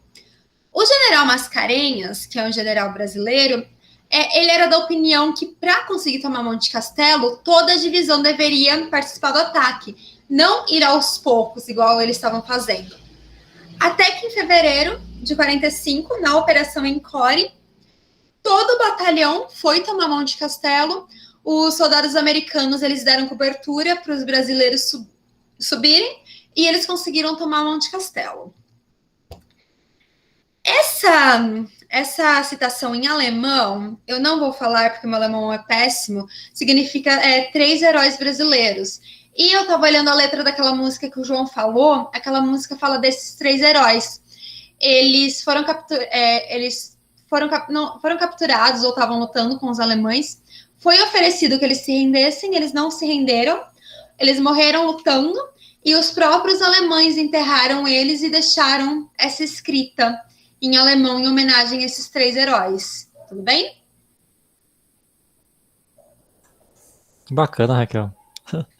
Você foi até ver a letra da música. Legal. Eu vi, e eu acho que fala desse cara, desses 3, porque fala alguma coisa. 3 capaz, soldados. Eu acho que é desses 3. É bem observado. Vamos para a Batalha de Montese. A Batalha de Montese ela foi durante a ofensiva de primavera, em abril de 1945, e foi a FEB que liderou. Foi a primeira ofensiva liderada pela FEB, e foi uma batalha extremamente sangrenta. 400 brasileiros morreram e a febre teve, em média, 500 mortos durante toda a sua atuação na Itália. E foi bem sangrenta porque eles tiveram que tomar a cidade casa por casa dos alemães. E essa vitória dos aliados contribuiu para o enfraquecimento de outras tropas alemãs na Itália. E a cidade ficou tão grata para os brasileiros que eles fizeram uma praça, que hoje é conhecida como Piazza Brasile, que seria Praça Brasil, Praça Brasileira. Tudo bem? Tudo bem, Raquel? Tá. Bom, e a última missão da FEB foi em Fornovo di Taro, em abril de 45, e eles fizeram um cerco nessa cidade, cercaram os alemães. E teve uma negociação de rendição que foi feita por um vigário da aldeia. Aí, depois de muitas idas e voltas, esse vigário conseguiu marcar um acordo de rendição entre os generais e os alemães se renderam incondicionalmente. E foi a única tropa alemã capturada integralmente por uma força aliada. Depois de Fornovo di Taro, os guerrilheiros foram para Susa, se encontraram com os franceses e foi o fim da atuação brasileira na FEB. Esse é o cemitério de Pistoia, que até os anos 60, todos os mortos brasileiros ficaram enterrados. Hoje só tem um soldado desconhecido, os outros foram trasladados para o Brasil e fizeram um monumento homenageando os soldados que lutaram na Itália. Bom, a FAB, que é a Força Aérea Brasileira, foi o primeiro grupo de aviação de caça. Ela era influenciada logística, tácita e militarmente pelos Estados Unidos. Deu cobertura à FEB, mas não era subordinado. O lema era sem Tapua e a FAB também fez vários voos, derrotou submarinos e tudo mais. Também foi bem importante a participação da FAB, tudo bem? Bom, agora eu vou fazer essa pergunta para vocês. Quem eram os pracinhas? Pracinhas foi como os soldados brasileiros ficaram conhecidos, primeiro de forma pejorativa, depois como um apelido carinhoso. Por que de forma pejorativa? Vamos lá, eu vou até sair da apresentação que eu quero que vocês falem um pouco. Quem vocês acham que foram os brasileiros que lutaram contra os alemães e os italianos na Segunda Guerra?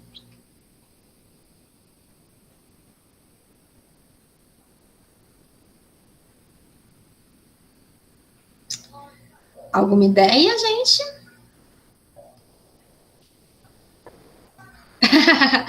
Sim, tinha algumas pessoas ricas, mas muitas pessoas humildes, sem estudo, e muita gente do povo, foram muitos voluntários. Então, aqui tem várias fotos.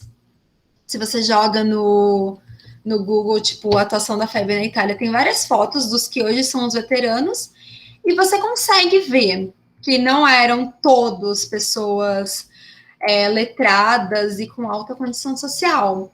Então, os pracinhas, sim, eles eram muitas pessoas que não sabiam ler, não tinham escolarização, e foram e lutaram e ajudaram a derrotar umas ditaduras na Europa. Tudo bem? Posso continuar? Bom, e agora, Getúlio, o que você vai fazer com a FEB? FEB voltou vitoriosa. Só que a FEB ela foi desfeita pelo Getúlio ainda na Itália. Ele dissolveu toda a FEB. E a FEB ela trouxe uma contradição muito grande para o governo de Getúlio, porque eles lutaram contra as ditaduras na Europa, ao lado de governos democráticos para libertar os europeus de ditaduras. Mas eles são governados por um ditador. Então, como que Getúlio fica agora? Começam a aumentar os pedidos por democracia, de vários setores da elite, setores poderosos também. O exército volta muito fortalecido e quer essa democracia. E Getúlio, como um bom estrategista que ele era, começa a fazer umas medidas paliativas. Liberta os presos políticos, permite movimentos sociais. Um muito importante foi a UNE, que era a União Nacional dos Estudantes. Ele permite os partidos políticos de se reorganizarem, inclusive partidos opositores. Só que essas medidas não são suficientes e várias pessoas começam a falar que tem que ter eleição, Getúlio tem que sair do poder. Nisso começa um movimento que chama queremismo. Que como foi? Primeiro foi um movimento que começou espontâneo e o governo deu uma impulsionada, mas eram pessoas que falavam que a volta da democracia, eles queriam essa volta da democracia, mas conduzida por Getúlio Vargas. Então estava nesse movimento até que o Góes Monteiro, que era um capitão das Forças Armadas, ele afirmou em uma entrevista que era hora do Estado Novo acabar. Nisso, isso mostra duas coisas muito importantes para Getúlio. Primeiro, o exército, a alta cúpula do exército não estava mais com ele. Segundo, como que o DIP deixa isso passar? Como que o DIP não censurou isso? Então ele vê que ele não tem mais força para manter essa ditadura. O Góes Monteiro vai, conversa com o Getúlio, e depois dessa conversa, o Getúlio renuncia. O governo é terminado pelo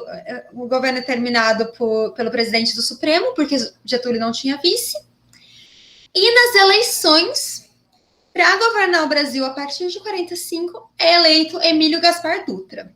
Aqui uma coisa importante, gente, porque o Getúlio, depois era Vargas, ele volta a ser presidente do Brasil. Então, Getúlio vai sair, vai entrar o Dutra, Getúlio vai ser eleito de novo, pela primeira vez eleito pelo povo, e quando Getúlio sair pela segunda vez que ele vai sair pelo suicídio, aí entra a JK, tudo bem? Mas depois da Segunda Guerra, quem entra é o Dutra. Bom, agora, tudo bem nessa parte? Aí essa charge eu esqueci de falar. É o Getúlio na frente do Palácio do Catete. Ai, desculpa. Colocando várias cascas de banana para tipo, quero ver alguém tentar entrar para me substituir aqui. Tudo bem, gente? Vale lembrar assim que o Getúlio não saiu fraco em nenhuma das vezes que ele. Sim, exato. Tanto que nessa. Pode falar. Tanto nessa que ele renunciou, quanto ainda mais do episódio do suicídio dele, né? Todos os episódios ele saiu fortalecido. Sim, praticamente não à toa ele foi eleito de novo. Sim, isso é muito interessante, que nessa ele renunciou e, inclusive, teve uma entrevista do Getúlio que perguntaram para ele, Getúlio, quem que você acha que vai ser um bom substituto para você? E ele falou, não, o Dutra é um bom substituto, não sei o que tem. E ele falou isso meio que prevendo um desastre do governo do Dutra. E foi um desastre economicamente. Aí ele foi eleito com uma margem muito forte de votos. E se o Getúlio não tivesse se suicidado, porque quando ele se suicidou, ele estava vendo que não dava para o governo populista que ele estava fazendo se manter por muito mais tempo. E os militares estavam prestes a dar um golpe. Com o suicídio dele, ele conseguiu dar um fôlego de mais alguns anos. Eu acho que ele se suicida em 55. Eu não lembro, mas ele conseguiu dar um fôlego de uns 10 anos para o golpe militar. E isso mesmo que o Lucas falou, ele saiu muito forte das duas vezes. Bom, aquilo que eu tinha falado para vocês pensarem. Vocês acham que tem alguma relação da participação do Brasil na Segunda Guerra Mundial com o golpe de 64? O que vocês acham?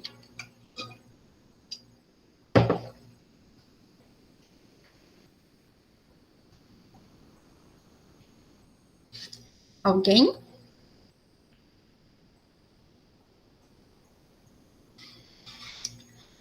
Bom, gente, vocês viram que a relação com o exército americano ficou muito forte. Raquel, Oi. Eu não sei se tá certo, mas eu poderia pensar que a ida da FEB, né, até a Segunda Guerra Mundial trouxe muitas renovações para o exército, né? E talvez Sim. isso tenha aumentado o poder dele, talvez isso tenha melhorado a visão que o povo tinha sobre o exército também, né? Sim, não, tá certinho. Isso aí, me corrija. Tá perfeito. Muito isso que o João falou, tipo, o exército, ele voltou prestigiado, ele voltou vitorioso. A convivência com o exército americano trouxe valores do American Way of Life para o Brasil, como a Coca-Cola, o leite condensado, que que era bem usado na Segunda Guerra. E mais importante que isso, a alta cúpula militar brasileira teve um contato muito forte com a alta cúpula militar americana. Então, como os Estados Unidos fariam com essa política da boa vizinhança agora que a gente entrou mesmo na Guerra Fria? Ia continuar? Ia continuar cedendo tecnologia e tudo mais para os latino-americanos? Ou eles iam tentar fazer um domínio mais efetivo para evitar que o comunismo chegasse aqui? E como que os Estados Unidos veriam governos populistas? Aqueles governos que tentam agradar o povo, que aparentemente são maleáveis, eles não vão ver de um jeito bom. E quem o exército apoiaria? O que a gente viu que o exército apoiou os Estados Unidos, fez o golpe em conjunto com os Estados Unidos. E uma coisa interessante, que o exército, dentro da nossa república, a gente pode ver que ele teve um papel de intermediador em crises. Foi o exército que fez fez o golpe que proclamou a República, a Revolução de 30, que derrubou a República Velha, precisou que o exército, que quando Vargas, as tropas dos estados dissidentes contrários a São Paulo, chegaram perto do Rio de Janeiro, juntos com os tenentes, que eram jovens militares, o exército viu que se ele apoiasse o presidente da época, podia provocar uma guerra civil. Então, o exército atuou como mediador e depôs o presidente da época. Então, o exército ficou do lado do Getúlio naquele momento. Mais uma vez, intermediando. E agora ganhou força para chegar em 64 e dar o golpe que acabou com a nossa República Populista. Bom, gente, era isso por hoje. Agora o João vai falar de algumas curiosidades. Vocês têm alguma dúvida? Como que tá para vocês? Vocês querem comentar alguma coisa? E aí?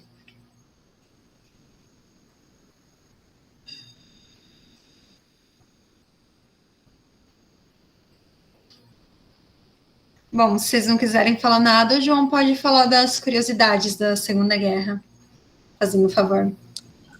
Moçada, tá tudo bem? Tá cansativo? Se vocês estiverem cansados, a gente pode parar agora também. Mas tem que ficar gravado, né? Então a gente pode ver depois também, né? Então, eu preparei aqui, gente, uma segunda partezinha bem rápida para a gente conversar, que é uma parte mais de curiosidade, tá? Que eu acho legal desse momento da Segunda Guerra, e eu vou apresentar para vocês, tá? Espera aí. Aqui. Dá para ver? Sim, amigo, tá aparecendo. Beleza. Então, gente, uma coisa que mudou muito na Segunda Guerra é que surgiram muitas tecnologias novas, tá? Muitas coisas diferentes. E essas tecnologias novas que elas foram surgindo, elas foram aparecendo muito rapidamente, tá? E aqui eu selecionei... aqui a gente tem os principais tanques médios e pesados dos alemães na Segunda Guerra, e aqui a gente tem alguns dos principais dos soviéticos, tá? É bacana a gente ver, por exemplo, no começo da Segunda Guerra, a gente tinha aqui o segundo modelo de veículo blindado dos alemães, que era o Panzer II. Ele foi desenvolvido em 1936, tá? E ele continuou em combate até 1945, até o final da guerra, esse veículo estava sendo utilizado. Com o passar do tempo, os alemães foram desenvolvendo tecnologias melhores para melhorar os seus tanques de guerra, tá? E isso aqui vira uma briga, porque quando uma nação produz um veículo novo com mais tecnologia, a outra nação percebe, né? Os soviéticos, os franceses, os ingleses percebiam isso, viam um veículo novo de combate no campo de batalha, eles pensavam, bom, agora a gente tem que mandar para nossas indústrias, para os nossos centros de pesquisa, para conseguir realizar um trabalho de criar um veículo com mais tecnologia, com mais poder do que aquele que eles viram, né? Então, uma nação tentava ficar à frente da outra. E é bacana a gente ver aqui, por exemplo, depois a gente tem o Panzer III, tá? Logo no começo da guerra já foi utilizado. Aqui a gente tem o 4 também, que já começa a aparecer aí os tanques pesados alemães, e os alemães gostavam de fazer os tanques o maior possível, tá? Então os alemães eles foram conhecidos na Segunda Guerra por terem tanques de guerra que eram muito confiáveis e muito poderosos, tá? Com blindagens muito bem feitas, com motores muito potentes e bons armamentos. Aqui mais para o final da guerra, a gente tem, do meio para o final, né? A gente tem, por exemplo, o Panzer V, tá? O Panther, ele foi um tanque interessante aqui dos alemães, porque ele apresenta essa blindagem aqui inclinada, estão vendo? Isso aqui foi uma ideia que os alemães tiraram dos soviéticos. Como vocês podem ver aqui, os soviéticos, desde os tanques mais primordiais deles, os primeiros deles, já possuíam essa blindagem inclinada, que ela servia justamente para ricochetear projéteis que atingissem, né, a parte frontal do tanque. Isso dava uma relação de defesa para o tanque muito interessante, porque você poderia utilizar menos aço, tá? Umas placas de aços mais finas para produzir os tanques e economizar recursos e ainda manter a integridade do veículo. Depois a gente tem aqui o Tiger, que foi um dos tanques mais efetivos de toda a guerra, e a continuação dele, que é o Tiger II, utilizando as técnicas aí de blindagem inclinada e as torres novas que foram desenvolvidas pela Porsche, tá?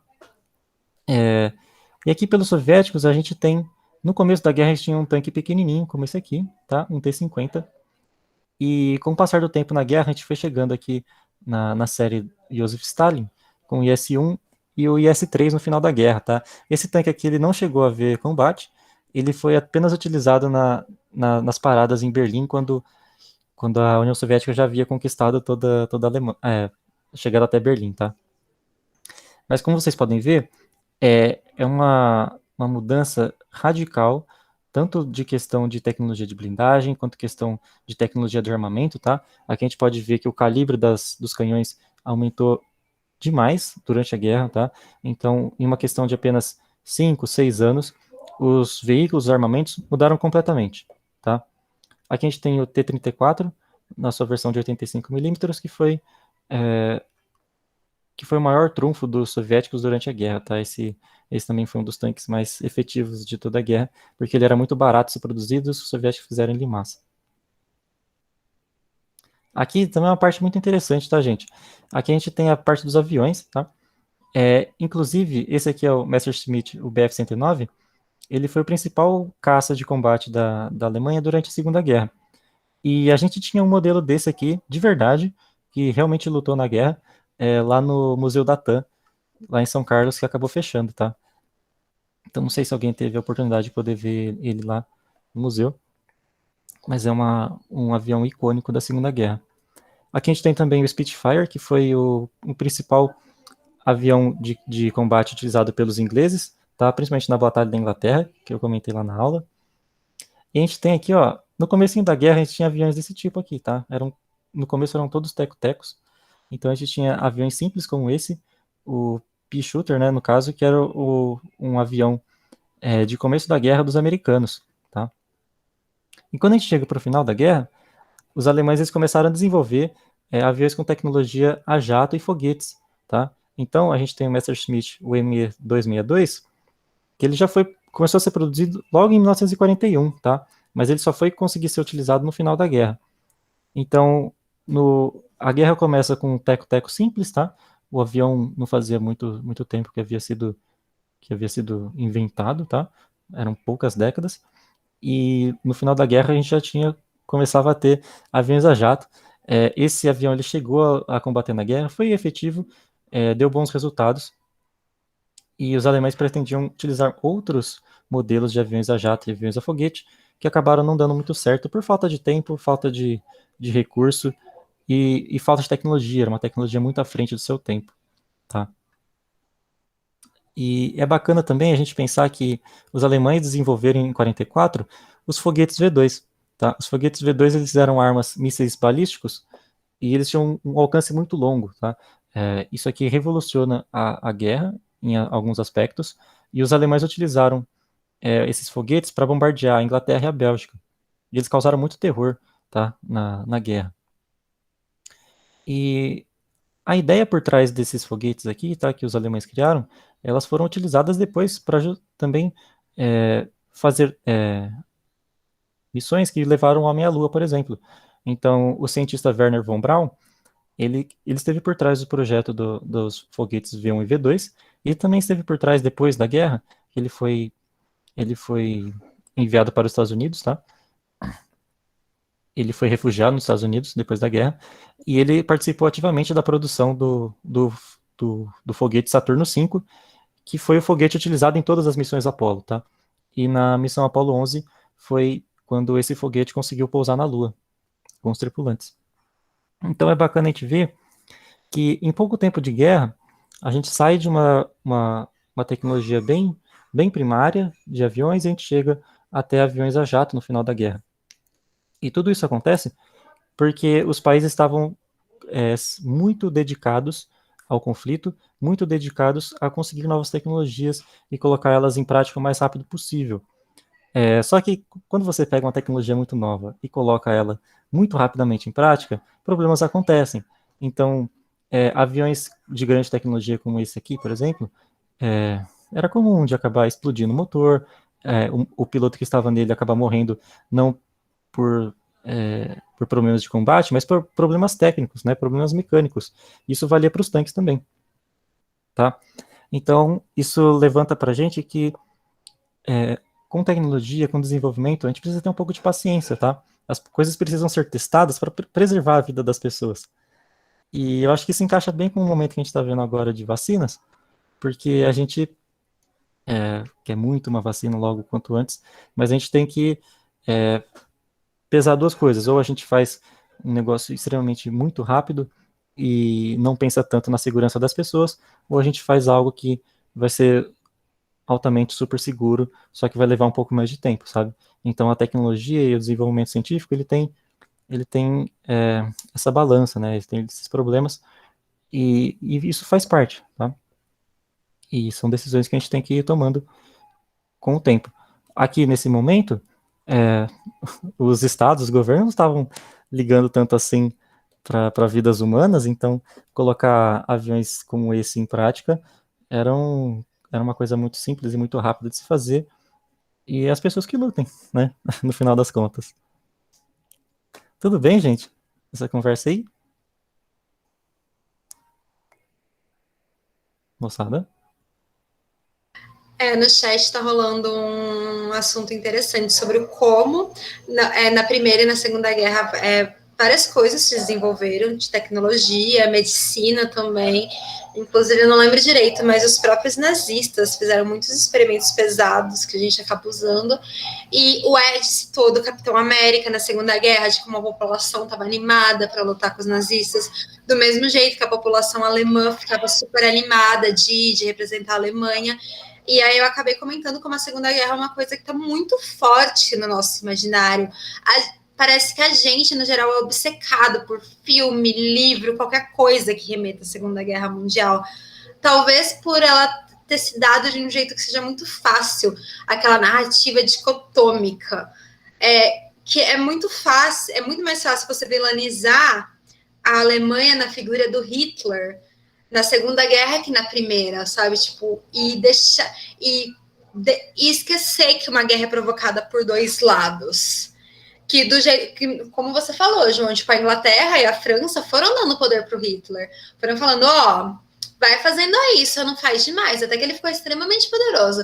Então, é realmente o papel de mocinho dos aliados, mas como o Hitler tem toda essa aura de loucura, de megalomania nele, é uma coisa muito dicotômica e a cultura fica louca com isso, tipo, fica muito ensandecida. Eu acho muito interessante. Realmente, Raquel. Se a gente comparar a Primeira Guerra e a Segunda, quando acaba a Primeira Guerra, a Alemanha não foi invadida depois da Primeira Guerra, né? Ela não foi ocupada pelos aliados. Mas no final da Segunda Guerra, a Alemanha foi ocupada tanto pelos aliados no fronte ocidental, quanto pelos soviéticos no fronte oriental. Então, ao final da Segunda Guerra, a Alemanha saiu tanto como perdedora que ela acabou sendo dividida entre duas grandes potências, né? E acabou ficando à mercê de cada uma delas. E tem, claro, esse aspecto do maniqueísmo envolvido, né? É um conflito muito simples de colocar mocinhos e bandidos no caso, né? Mas também é um conflito muito rico, né, nessa parte de combates, porque foram muitas batalhas diferentes, foi muitos campos de batalha com muita inovação, com muitas técnicas novas, com muitas estratégias novas, e foi das últimas, um dos últimos conflitos em que a gente teve uma atuação humana muito expressiva, tanto na questão dos pilotos dos caças, porque os caças não eram automatizados em nenhum aspecto, era tudo uma questão de habilidade do piloto, tudo uma questão de treinamento, isso valia também para os pilotos dos tanques, tinha tudo uma questão, as infantarias eram muito importantes, né? Hoje com foguetes, com mísseis balísticos, com jatos totalmente automatizados, isso muda muito, né? Então o caráter das guerras atualmente mudam muito, que é algo muito mais tecnológico. E nesse momento a gente ainda tinha bastante desse aspecto humano, que foi muito explorado, infelizmente, né, por conta de brincar com a vida das pessoas, né?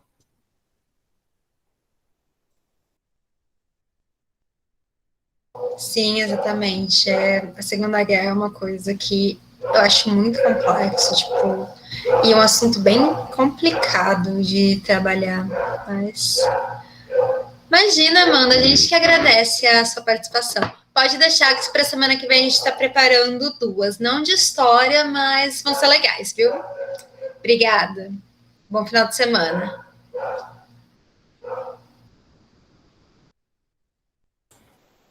Alguém mais quer fazer um comentário, gente? Obrigado, viu, Amanda, pela presença. Eu separei. Eu separei um, um exercício da Unesp, né, que na segunda fase da Unesp de 2017 teve uma questão sobre a Segunda Guerra Mundial, tá? Eu dei uma procurada lá. A Unesp não costuma pedir a Segunda Guerra tão escancaradamente assim, tá? Mas é importante a gente ter ideia desse momento para poder fazer questões de outras matérias também, tá? Então, eu vou ler rapidamente aqui, tá, o exercício e comentar o que seria uma resposta esperada aqui. Tudo bem, moçada? Bom, basicamente nesse exercício há um texto, tá? Como a maioria dos exercícios da Unesp, ele vai ter um texto e ele vai falar assim: não apenas a ameaça de confronto nuclear, mas a realidade do conflito militar formam uma parte básica do lado sombrio da modernidade no século atual. O século XX é o século da guerra, com o número de conflitos militares sérios envolvendo perdas substanciais de vidas consideravelmente mais alto do que em qualquer um dos 2 séculos precedentes. No presente século, até agora, mais de 100 milhões de pessoas foram mortas em guerras, uma proporção mais alta da população do mundo do que no século XIX, mesmo considerando-se o crescimento da população. E aí o exercício fala o seguinte: as duas grandes guerras no começo do século XX tiveram, em alguns aspectos, causas semelhantes. Tá? Então cite 2 fatores comuns que desencadearam tais guerras e cite 2 razões de suas naturezas destruidoras. Alguém quer iniciar? Aqui a gente quer saber basicamente duas causas que tinham tanto na Primeira Guerra quanto na Segunda, e 2 razões de por que elas foram tão letais para as pessoas. O imperialismo europeu, o que você acha, João?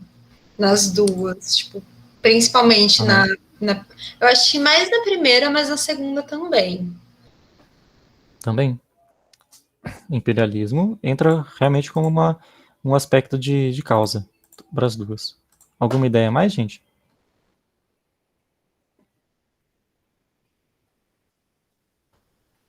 Isso, Ed. A busca por territórios, ela faz parte do imperialismo também. O imperialismo é basicamente um movimento de expansão, tanto econômico quanto territorial, esse tipo de coisa. Então, entra também, mas eu acho que se você colocar na alternativa, por exemplo, busca por territórios e imperialismo, acho que o corretor ele não vai considerar como duas razões diferentes, tá? Mas tá correto como uma razão.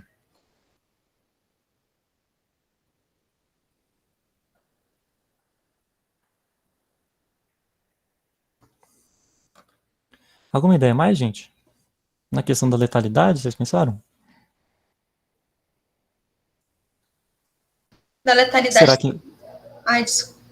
Não, da Não, pode falar. letalidade tem um grande envolvimento de contingentes de pessoas. Também a modernização das armas e o grande contingente, que foram 2 guerras mundiais. Antes as guerras eram mais locais. Isso. Letalidade seria, tipo, por que muitas pessoas acabaram morrendo na guerra, né? Nessas duas aí. Em comparação a conflitos que vieram antes, por exemplo, conflitos medievais, em que você tinha muitas baixas, mas não era nada comparado a 100 milhões de pessoas em um espaço de tempo tão curto. Então, gente, eu vou falar aqui o que seria uma resposta esperada aqui, tá? Quanto a fatores de início da guerra, a gente tem aquele slide que eu fiz antes. Fiz aqui, ó. Aqui. A gente tem as causas da Primeira e da Segunda Guerra, tá? Então, eu gosto de separar aqui que a gente tem tanto disputas econômicas quanto disputas nacionalistas, tá? E então a gente poderia colocar assim, a gente poderia escolher tanto disputas nacionalistas, quanto disputas econômicas, quanto disputas imperialistas, ou coisa do tipo, tá? Então, esses poderiam ser 3 coisas possíveis.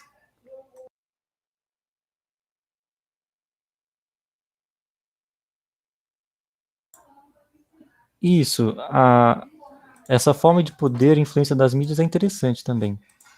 A questão do poder, ela está atrelada com o expansionismo, né? Você pode falar que havia um desejo de expansão dos territórios para poder ter mais mercados, produções maiores. Isso se encaixa no imperialismo. Se você falar de imperialismo na questão, tá embarcado nesse aspecto aí. Se você não quiser utilizar a palavra imperialismo, você pode explicar, que seria o que você colocou aqui, Ed. Tudo bem?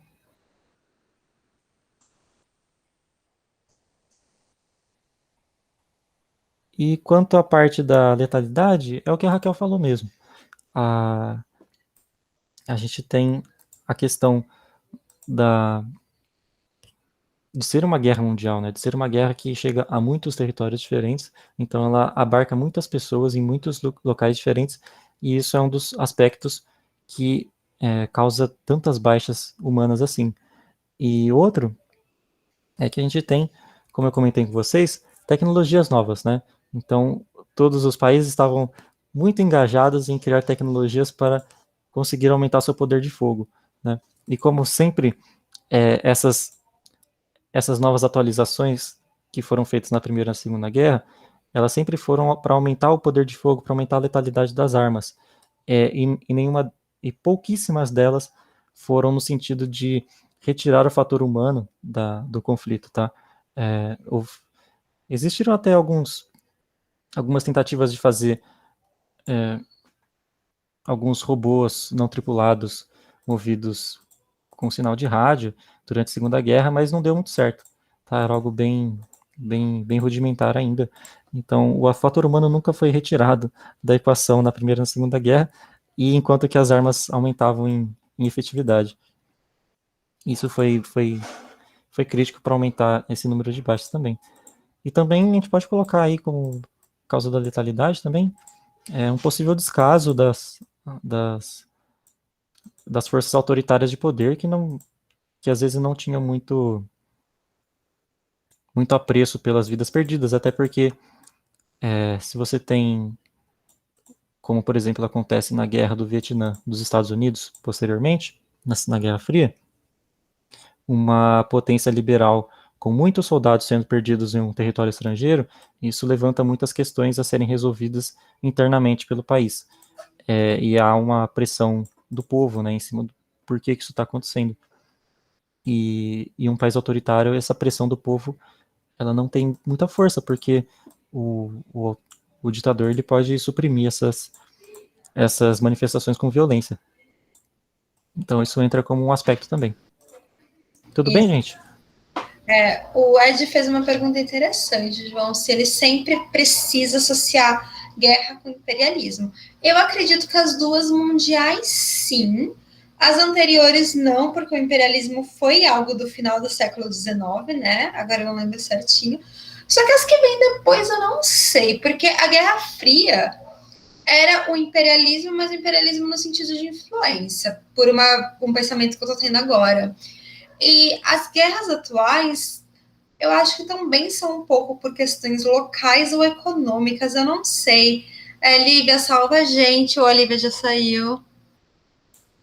Amiga, eu tô aqui, só que pra mim tá travando bastante. Se você puder repetir, por favor, com calma, deixa eu ir na minha mãe, porque daí eu consigo pegar melhor o sinal de internet. Você pode repetir, por favor? Não, que o Ed perguntou se as guerras podem ser são sempre associadas com o imperialismo.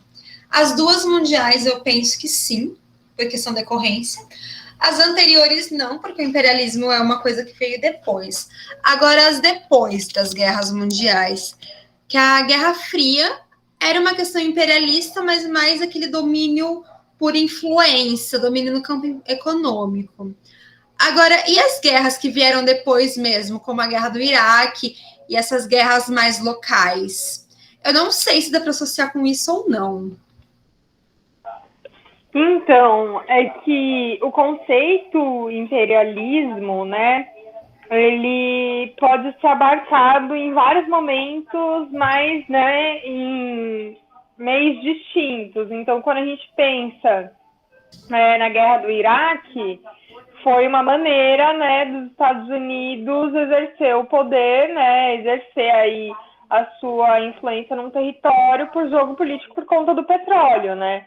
Então, é um tipo de imperialismo, mas não é de uma maneira tão forte como já ocorreu em outros tempos. Então, eu acho que a gente pode falar um novo imperialismo. Tem, inclusive, um livro do David Harvey, que depois, se você quiser, é muito fácil de você baixar, é um livro interessantíssimo e, assim, uma leitura muito fluida, não é nada complexo, que chama O Novo Imperialismo, que é exatamente sobre esse tempo, né, esse momento onde pós a queda das Torres Gêmeas, né, a gente tem esse imperialismo, mas que não é escrachado.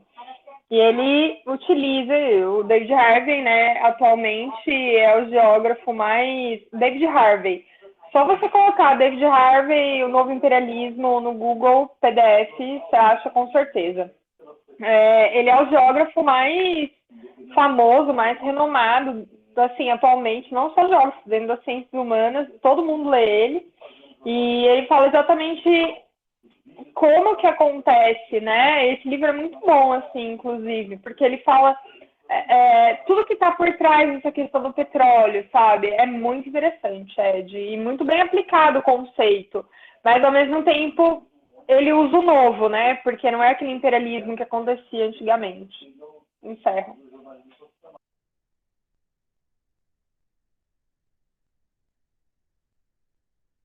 Ed, você quer retomar naquela outra fala que você fez? Ficou tudo ok dessa do imperialismo? Não, ficou assim. Eu só tive um problema para interpretar, tipo, a questão em si. Tipo, é que eu pensei que ela tava falando sobre, tipo, as causas, sabe? Não, tipo, as consequências do final da guerra. Só que eu vi errado. Ah, desculpa, Ed. É que eu passei muito rápido, porque eu não queria tomar muito tempo. Mas é que a questão, ela queria saber do que causou, né, duas causas comuns, tanto da primeira quanto da segunda, e do porquê que tanta gente acabou sofrendo com a morte nessas duas guerras, né, que remete ao texto. Mas é que eu realmente não mostrei muito a questão por muito tempo. Ô, João, você pode repetir? Entrou um besouro aqui e eu tava escutando ele. Não, é que eu tava comentando, Ed, que eu passei pouco tempo, né, para ler a questão, né, para mostrar a questão. Então a questão, ela pedia duas coisas, né, ela pedia tanto para você dar duas, na verdade ela pede quatro, né, porque ela pede duas causas comuns da Primeira e da Segunda Guerra, para começar a guerra, né, o que causou as duas, que seja em comum. E ela também pede 2 motivos para que a guerra tenha sido tão letal, né, com tantas baixas humanas, com tantas pessoas morrendo nesses conflitos. Porque até então, não tinha tantas pessoas que morriam em guerras assim no mundo, sabe? E as guerras mundiais, elas potencializaram isso. Aí na segunda em si, teve muita gente que morreu na guerra, mas não em batalhas. Na batalha mesmo, mas tipo, nos campos de concentração, ataque de Hiroshima e Nagasaki. Eu acho que na tomada de Montese, se eu não me engano, uns 180 civis morreram só na tomada da cidade, sabe? Então, tem muita morte de civil também dentro dessas batalhas. Boa parte dos que morreram na Segunda Guerra eram basicamente russos, né, e soviéticos. E isso vem por diversos fatores, até por uma questão de estratégia militar da União Soviética durante a Segunda Guerra, que era usar e abusar do contingente militar que eles tinham. Eles tinham um contingente militar gigantesco, e uma das táticas deles era simplesmente mandar todo mundo para o campo de batalha e vamos ver o que acontece. E fora os campos de concentração, né, como a Raquel falou, que causaram a morte de milhões e milhões de pessoas que entram nessa infeliz estatística. Ed, depois se você quiser, e para vocês também, né, minha amiga e meus amigos, professores, tem um Instagram que eu sigo, eu acho muito interessante, porque ela aborda o tema da Segunda Guerra, mas com o viés nos judeus. Então, ela conta, assim, sobre os campos de concentração, as condições, os números, e eu acho que é muito interessante isso, porque às vezes a gente fala, né, mas de um modo super superficial mesmo, porque não é algo que permeia a nossa realidade, né? A gente não é europeu, a gente não é judeu, a gente, óbvio, né? A gente fica triste com as pessoas que foram mortas e tudo mais, mas não é algo que a gente tem contato, um saber, né, que está presente no nosso cotidiano. E aí eu comecei a seguir porque eu entrei nessa pira de entender um pouco mais do judaísmo, entender um pouco mais da Segunda Guerra Mundial, mas por essa perspectiva dos judeus. Depois, se vocês quiserem, eu mando o Instagram para vocês. Ai, manda sim, linda, por favor. Ed, esse segundo que eu mandei é o livro mesmo, viu? O outro era um artigo, esquece. Mas então, gente, mais alguma dúvida? Alguma coisa que vocês querem compartilhar? Sim, também, Ed, tá certo isso, respondendo ao avanço das armas na questão. Tipo, as de tiro, as químicas, os próprios tratores e tudo mais. Certinho. Alguém quer acrescentar mais alguma coisa?